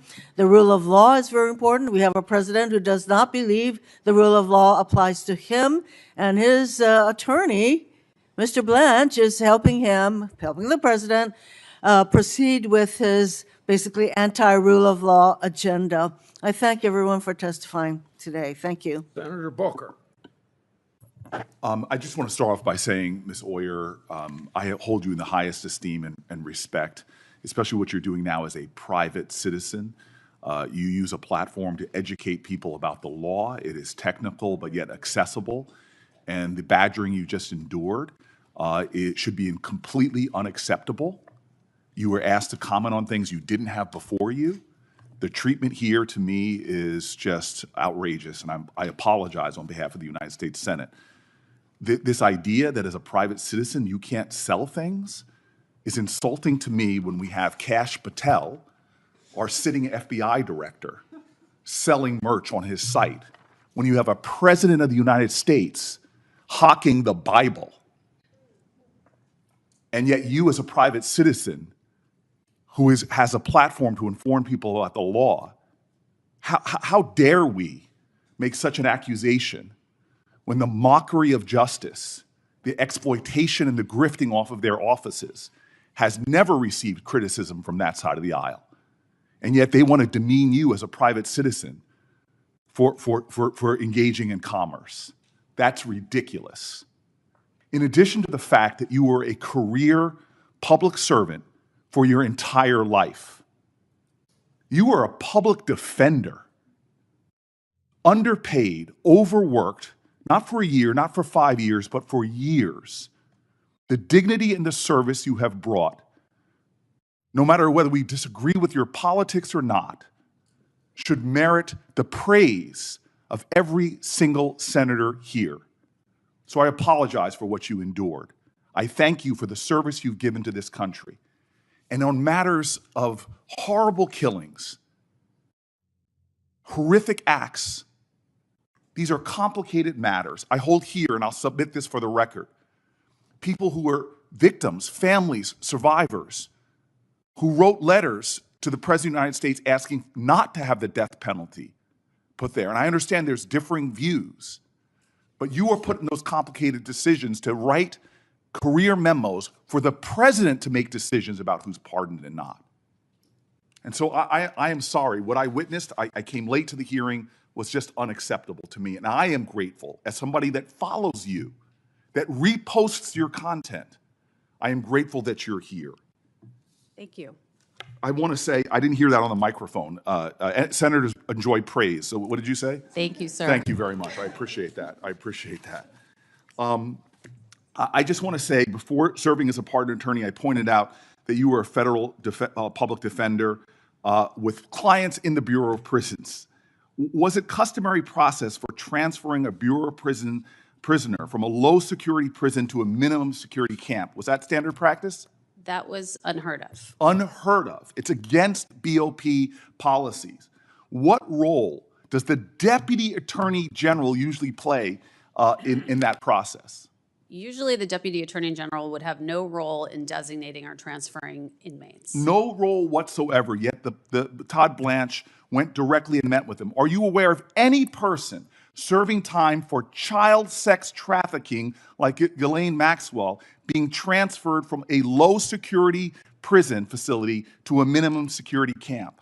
I have never heard of that. It would be an egregious violation of the Department of Justice's own rules. Ms. Banksky, how do you feel knowing that the Deputy Attorney, Todd Blanche, went to meet with her for 2 days and then gave her a cushy transfer while he would not meet with you, and then lied to this committee yesterday saying he was barred by the law, which a first-year law student can know the difference of? How did that make you feel? It's devastating for survivors, and I'd like to add to that Annie Farmer, a victim and survivor who testified in Ghislaine Maxwell's hearing, actually wrote a letter to Todd Blanche immediately after that and requested a meeting with him regarding the move and the transfer, and she's never heard anything back at all. It is insulting to heap upon survivors the indignities that he has by not even meeting with you, yet he transferred a sex offender to a cushy camp against BOP policies. It sounds like she got a sweetheart deal while he released your personal information, your address, phone numbers, images, and yet he seems to be favoring the victimizer and not the survivors. I'm out of time, and it's honorable to see Mr. Ashcroft here, sir. I know you. I know your record. We may have disagreed on policies, but I also know you would never, when you were reviewing a merger, you would never go out to dinner with the parties of that merger. It would be unacceptable for a person that is supervising a matter to attend a social event with those people before your lawyers. It's about ethics. It's about the appearance of impropriety. It's about following the law.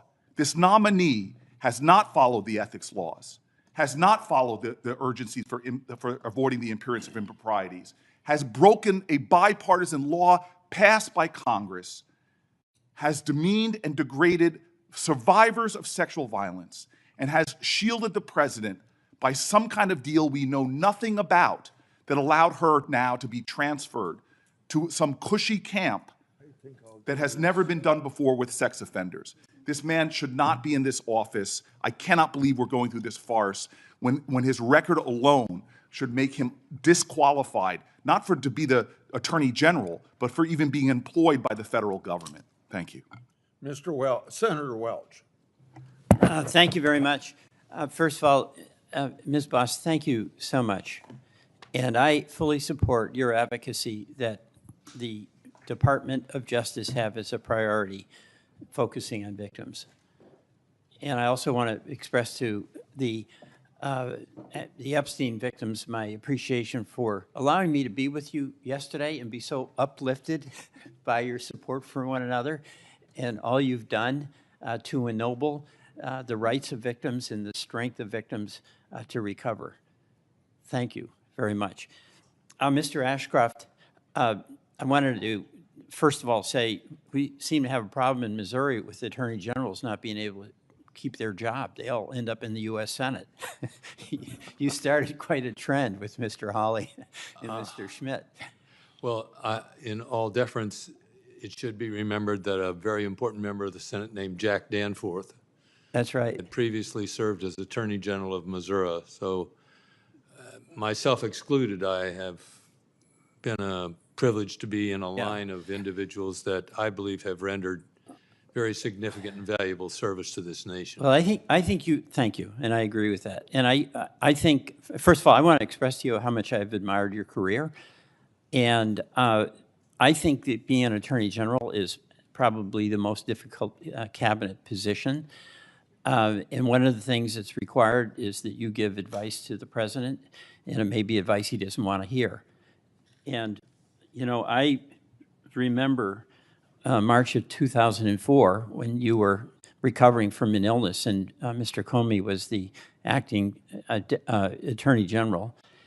And the president's counsel came to your hospital room and wanted you to sign off on a security law that Mr. Comey, in his opinion, thought was not legal.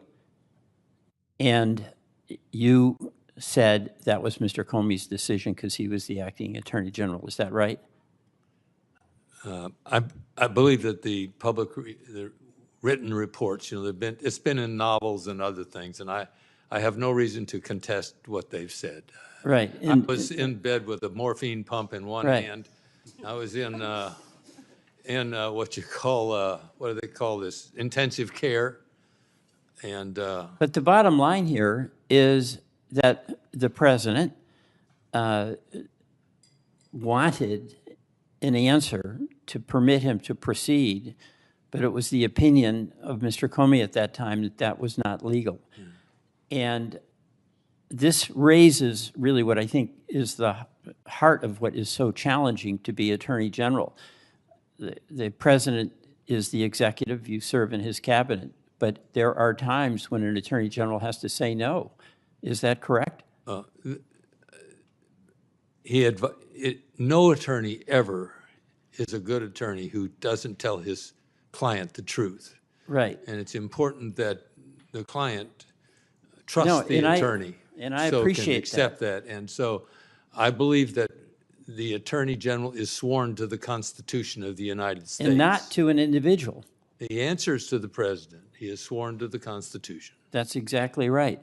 Now, also, when the Enron case, which was an explosive case, came up, you had received contributions in your political career. They were totally and completely legal.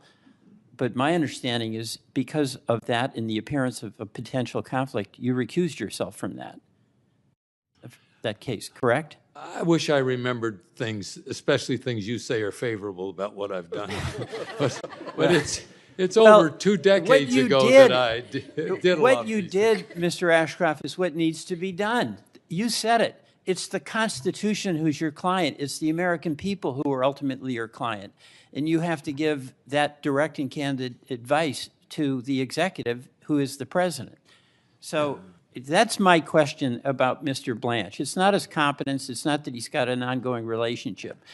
But could you imagine serving as Attorney General and having President Bush come to you and say, by the way, who paid you $9 million before you got to be Attorney General to represent him in criminal actions, okay? This is, it's astonishing, right? But then he said, I've got an idea. We're going to sue the federal government for $10 billion, and you're going to represent the IRS, and then why don't you work out a settlement where there's a $1.7 billion fund that I control. Would you see anything like odd about that?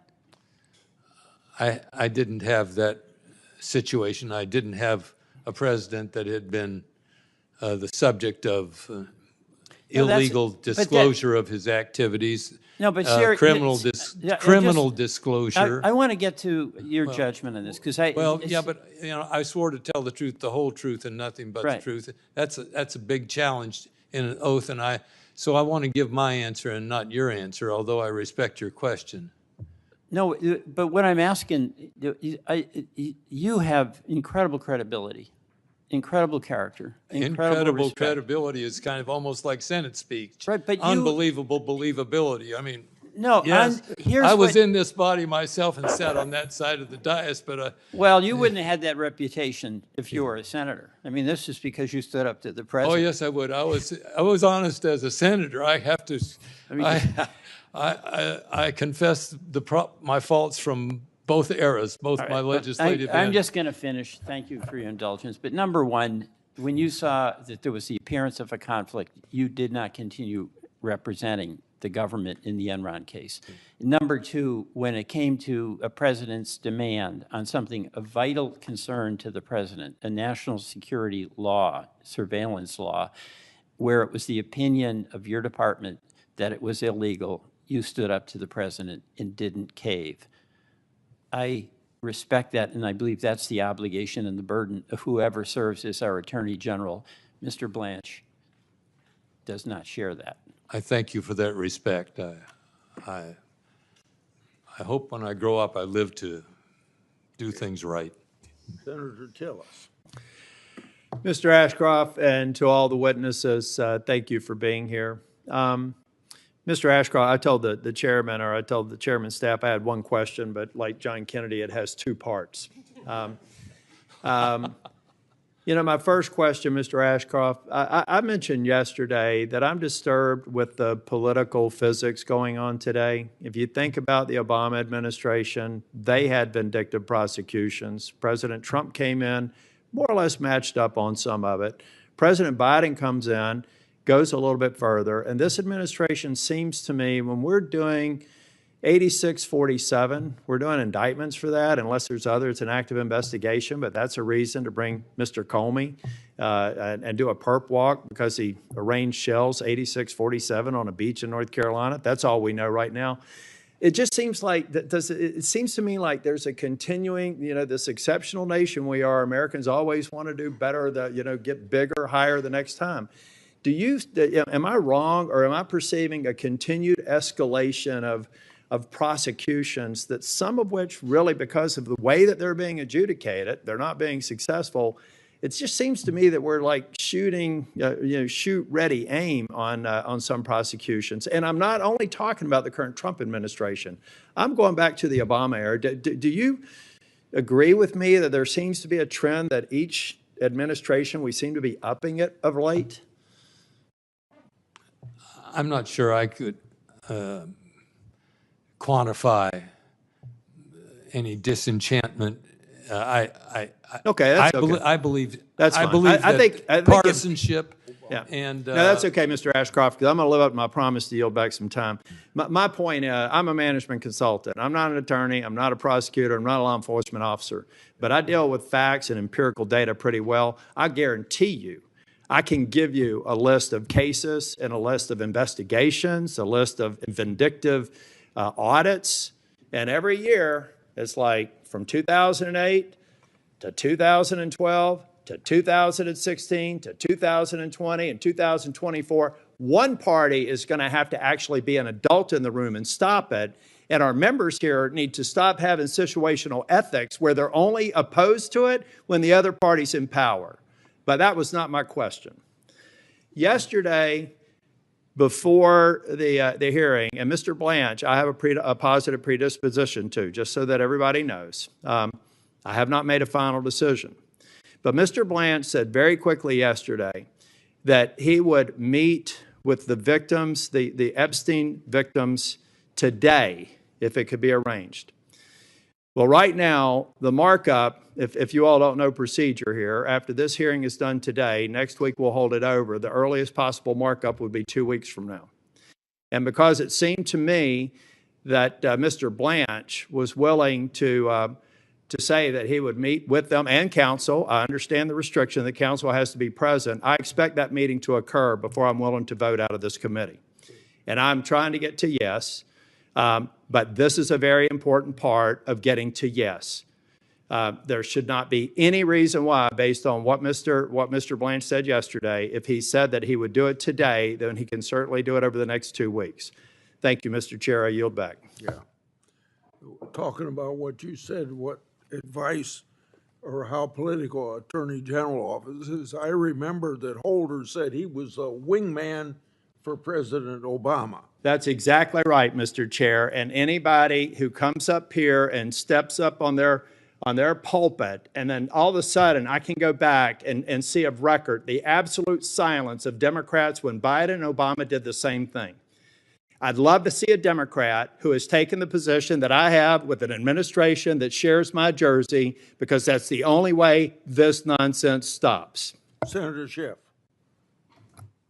Thank you, Mr. Chairman. Mr. Adler, thank you for being here and for your many years of service. Ms. Oyer, likewise, thank you for your courage at the Justice Department and for your willingness to speak out. Ms. Boss, I'm just heartbroken for your loss and very much appreciate your advocacy. And Ms. Bensky, thank you for your willingness to speak out and for all of the Epstein victims that are here. I'm glad the Attorney General finally acknowledged that he could meet with you. I was perplexed when he said somehow that he was prohibited. That's simply not the law. And I hope that meeting takes place. Mr. Ashcroft, thank you for your service. I wanted to ask you about some remarks the Attorney General made when he said that he thought the president, he was asked about the president targeting his political opponents and enemies for prosecution. And I don't subscribe to what I think is a false equivalence. We've never seen a president behave this way, where he openly and privately calls on the Attorney General to prosecute his enemies. And I want to ask you about that, Mr. Ashcroft, because Mr. Blanche has said that he believes the president has both the right and the duty to use the Justice Department to go after his enemies. Do you subscribe to that view? Thank you, Senator. I believe that the Attorney General of the United States has the right and responsibility to enforce the law uniformly. And if the law has been broken by the president's enemies, he has a duty. They do not become exempt from following the law merely by their enmity to the President of the United States. As a matter of fact, the people who break the law are in enmity with the people of the United States, whose expression of what is the law has been developed in this body, in the Congress of the United States. So we used to call people who break the law public enemies. Well, Mr. Attorney, And so my view is that whether a person has been a political supporter or not of the President of the United States is not the determining factor regarding prosecution. It's whether a person has violated the law, and in enforcing the law, the Attorney General is carrying out the will expressed in the Congress. Mr. Attorney General, you realize, having sat here, my time is very limited. That really isn't my question. My question is, do you think it is appropriate for the President to call on the Attorney General to prosecute one of his enemies, and acting on that, request the President for the Attorney General to do so? The President of the United States is the executive branch of the United States whose charge it is to enforce the laws of the United States. So when the President of the United States asks that the laws be enforced, I don't see that as consistent with his duties or responsibilities. If the laws were to be enforced differentially, and which one of the things that scares me about as many laws as we have, you know, someone said in order to run a police state, you only have to have one policeman, but if you have enough laws, you can go find something wrong with anybody you want. Mr. Ashcroft, So the President, I believe, his job is to have an administration which calls for the enforcement of the laws of the United States without regard to the political preferences of the people who are perpetrators or accused individuals in the system. I'm not sure that I understand your answer, except you seem to accept the premise that it is okay now for a president to call the Attorney General and ask him to prosecute his enemies. You don't seem to have a problem with that. If you do have a problem with that, please say so. I believe the President needs to be an advocate of strong law enforcement. Okay, that includes enemies of his. With respect, Mr. Attorney General. If an enemy of the President goes out and conducts a violent crime, it's nothing wrong with the President calling the Attorney General and saying, I hope you do something about this violent crime. And if the President's enemy takes a photo of seashells, you think it's appropriate to prosecute them? If senators make a video stating the plain law and Constitution that you can disobey an illegal order, you think it's okay for the President or others to call on them to be prosecuted? I don't think so. I don't think so. And I don't think you would have done that as Attorney General. I hope you wouldn't have. If you would have, you were not the Attorney General I thought you were. I don't think it's appropriate for this Attorney General or any other.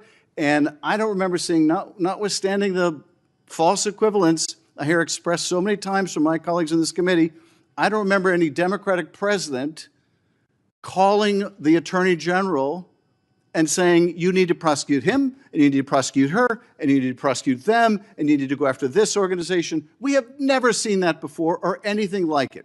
Anything like it.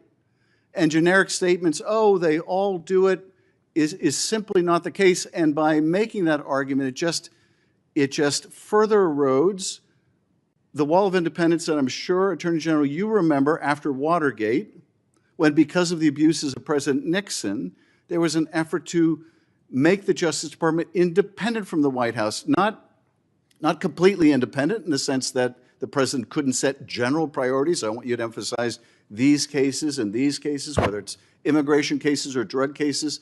That was always appropriate. But what has never been appropriate, and particularly so after Watergate, was for the Attorney General of the United States to break that wall and call on his Attorney General to prosecute his enemies. And I would say even without any basis to do so. And this Justice Department has been willing to do so and has gone before grand juries, and we have never, I think, seen the likes of this either in these high-profile cases where the grand jurors, in some cases to a person, have refused an indictment. How often did you have that happen to you, Mr. Attorney? Last question I'll ask you. How often, Mr. Attorney General, did you seek an indictment as a prosecutor and have not a single grand juror vote to indict? Did that ever happen to you? I don't know. I just don't know. I thank you, Mr. Chairman. Senator Brett. Thank you, Mr. Chairman. Appreciate all of you being here today, witnesses taking your time to be in front of us. Before I start, I want to say thank you to Attorney General Ashcroft for being here today and your service to our country. both as Attorney General and as a United States Senator. And also thank you for your kind words about Senator Graham. Really appreciate it. Mrs. Boss, thank you for sharing your story, reliving the worst day in your life, being willing to tell your story so that people hear it. Really appreciate it, and I'm so sorry for your loss. We're going to talk a little bit in a second about people needing to meet with survivors, which I completely agree with, and victims. Let me ask you a question. Do you think that when someone is killed at the hands of an illegal alien, that their representation in Congress, senator, congressman, should meet with that family? Absolutely. Of course. It's my understanding that there are many angel families that cannot get meetings with their senators. Have you heard that? Absolutely. It happens all the time. As a matter of fact, the lovely and kind words from Senator Durbin, I am his constituent. This is the first time I've ever spoken with him. I haven't spoken with him. He spoke to me. Well, I hope, and I'm sure that, I heard actually the ranking member yesterday talk about the need for the Attorney General to meet with victims, which I support. And I certainly am hopeful that he will, and others, will meet with you. Yes. So, Sheridan Gorman and other names need to be said. And I think the accountability that we have in this room for other people, we should be able to have it for this body as well. So I certainly hope that you get your face-to-face meeting that you deserve. I would hope so. We've had several laws introduced, legislation introduced in this last session that have been completely ignored. And there hasn't been any way to really get in and talk to anybody, especially those who are opposed to those legislations for whatever reason. Well, thank you so much for elevating your voice. Ms. Bazinski, am I saying that right? It's Bensky, yeah. Okay, gosh, I'm gonna have to try. I am so sorry for everything that you've been through, and thank you for your courage, for being here today and being able to elevate your voice.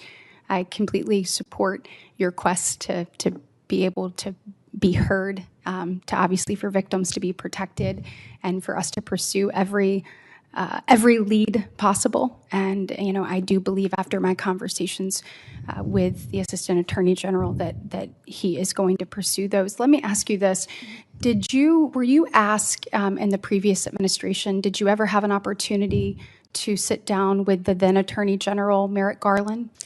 We did not, but there were active investigations going on because of Ghislaine Maxwell's hearing. So, but did you ever have a face-to-face with him? No. No. Did y'all request a face-to-face? This was before a time that I was comfortable coming forward. It was just this last September that a group of us felt like we had met each other, and a huge part of this has been finding the collective voice of a sisterhood and understanding that we weren't isolated in these experiences. Absolutely. And let me ask you this. Did you, was there ever, because I know that my colleague, Senator Blackburn, really wanted to make sure that you all had an opportunity to tell your story. Mm-hmm. Are you aware of any Senate hearings that were held under the previous administration that tried to I don't personally bring have light that to this information because, again, I just came forward really in September. Well, thank you for coming forward. Thank you. Thank you so much. Mrs. Oyer, obviously, are you cutting people off right on time today? What? Are you cutting people off right on time today, or are people getting to go way over? I've been too liberal, but go ahead. Okay, all right. Go ahead and ask one more question. Just let me ask one more question, please, sir. I appreciate it. After you were fired from DOJ, you had an independent media company and a Substack platform, and you had the, Lawyer Aura brand name and the hoodies that said hardwired to stand up to bullies. I'm wondering, it's my understanding that as a pardon attorney during the Biden administration, you recommended actual commutations for Daniel Troyer and Ricardo Sanchez Jr., who were sentenced to death in 2009 after executing a family of 4 on the side of a highway. Is that true? Ma'am, I think you were not in the room when several of your colleagues asked me about those Yeah, recommendations. this is my turn to ask a question. So is that What true? I said then remains, which is that I'm not able to talk about the clemency advice that I provided to the White House because Okay. of Well, the victims included a 4-year-old and a 3-year-old boy who died while cradled in the arms of their mother, who was trying to shield them. Those 2 little boys were shot 10 times, and their mother was shot 11 times, and their father was shot 5 times. So I appreciate the grace on getting to go over, but that doesn't sound like to me that you stand up to bullies. It sounds like to me you stand with them. Thank you. Senator Blumenthal. Thanks, Mr. Chairman. I want to thank all of you for being here. This day of the hearings often gets less attention, but it is very important to us, and you are performing a very important service. I particularly want to thank Ms. Bensky and Ms. Boss for sharing your stories and reliving a lot of the pain that you have been through. Ms. Bensky, I don't know whether you were here yesterday when I asked Acting Attorney General Blanche to apologize. And I'd just be interested in your reaction to his response. Yeah, I think it was the most that we've gotten from him. And that was a moment where there was a touch of humanity to say that we do understand that there was, in fact, failure here, because he's been on the record multiple times saying that nothing was mishandled. And as a survivor who literally saw nude images of friends and had my own information exposed all over the place, to tell the world that this had not been mishandled was just so absolutely egregious. Like anybody from here to Mars, and no matter what political affiliation you're with, can see that like your government should not be, sending out nude photos of you, obviously. Yeah, thank you. Thank you. Very well said. Let me ask you a general question. And you don't have to give me an exhaustive answer today, and I know there are others in the room who may want to answer this question as well, but what should we demand of the Department of Justice to make things right, to make things better? Yeah.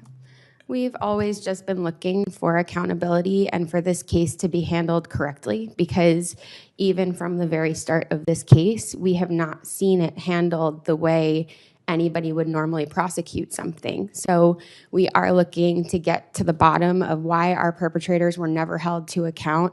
How does the largest sex trafficking ring in this country exist when only 2 people have been found even remotely? I mean, Epstein's dead, but Maxwell is the only one who has been held to any sort of account, and she's in a lower security penitentiary at this point. So, I think we are owed answers, and we are owed, justice. For us, we get that question a lot of what does justice look like? I think, yes, the culture shift is part of it, but really like having your government stand up for you and stand up for what's right. And, there's a chilling effect that it sends to survivors everywhere when their government is outing their personal information. Other survivors are not going to want to come forward, right? And so we need to make sure that we are getting all the information with these cases. So I think we really just hope that the government will take it seriously and start investigations. Accountability. Accountability, yeah, always. And I think a working hypothesis here is that accountability is difficult when rich and powerful people are potentially... It's always been the vulnerable versus power for this case, for most sex trafficking cases, or all sex trafficking cases, really.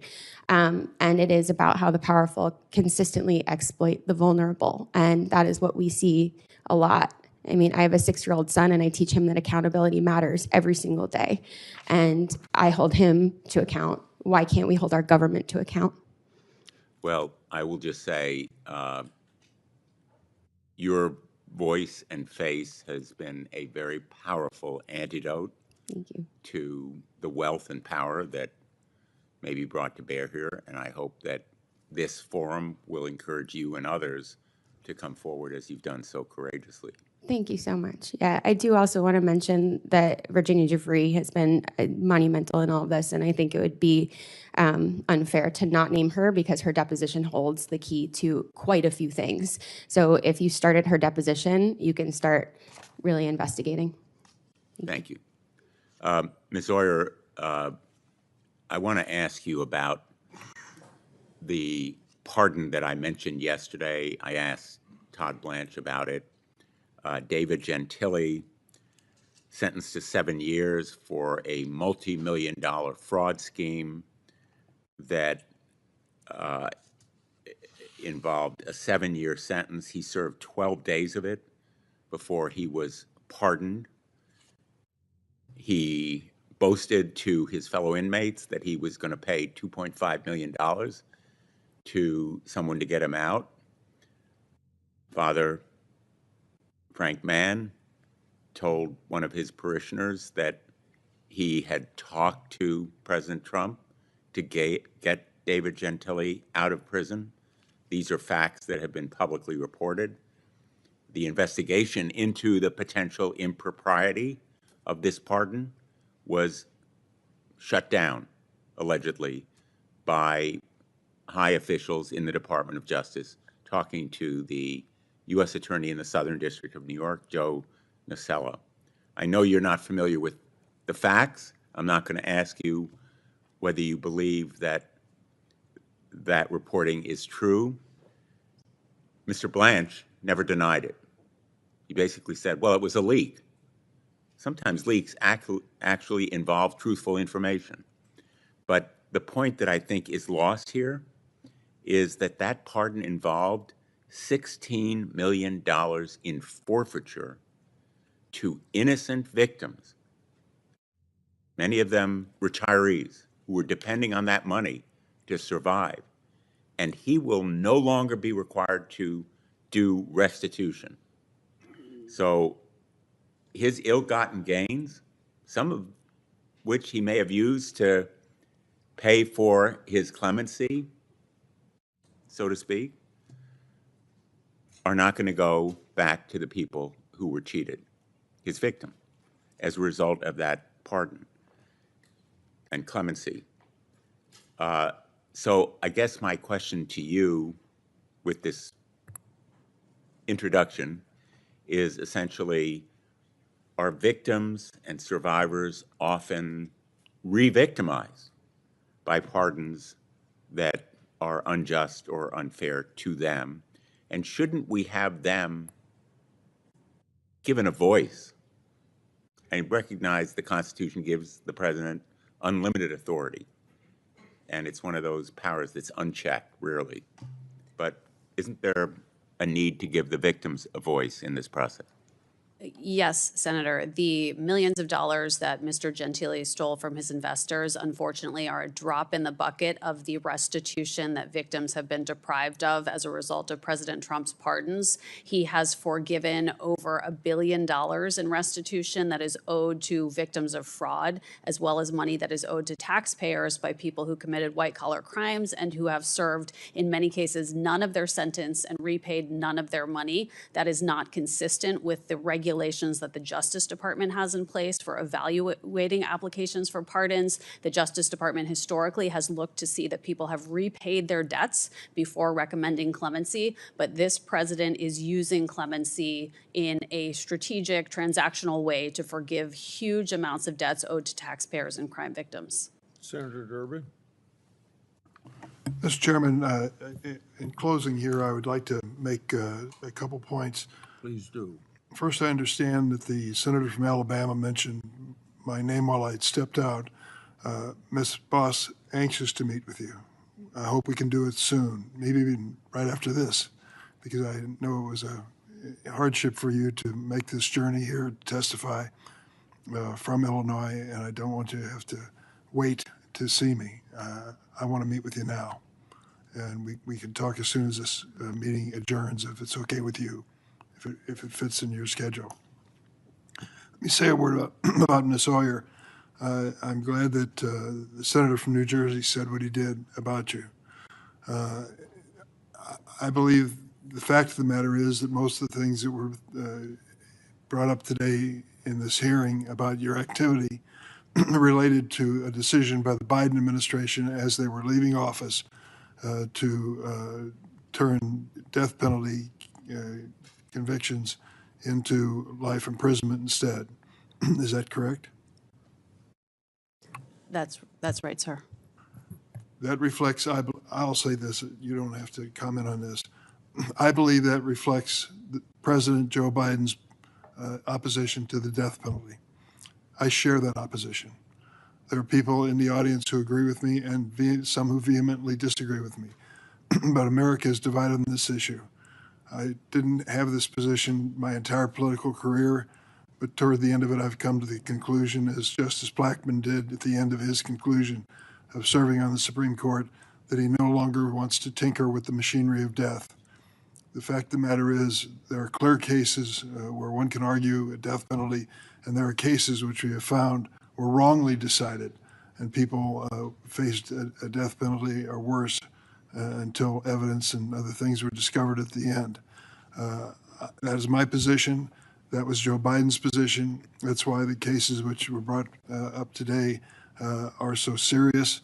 And I believe that you were doing your job as a pardon attorney to advise him as to his decision. But is it not true that the final decision on the disposition of these inmates was the decision of the President of the United States? That's absolutely correct, Senator. So if you want to take exception to Joe Biden and his position, be my guest. But to blame you for those, I think, goes beyond your responsibility as pardon attorney.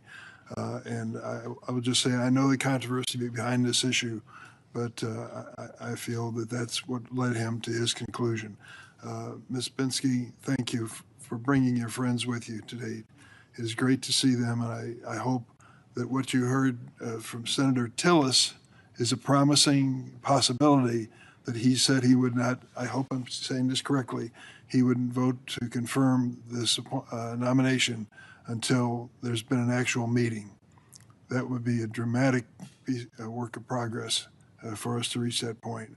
And because you had the courage to stand up, not only you, but your friends, we have achieved that, I believe. I hope that's the fact.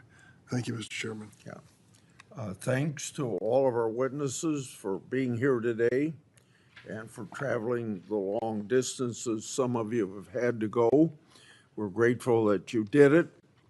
For all the members of this committee, written questions to these witnesses here are due on Wednesday, July 22 this year at 5 p.m. The hearing is adjourned. Thanks, Chair. Yeah, thank you. We'll go see if the Finance Committee is still meeting. Okay.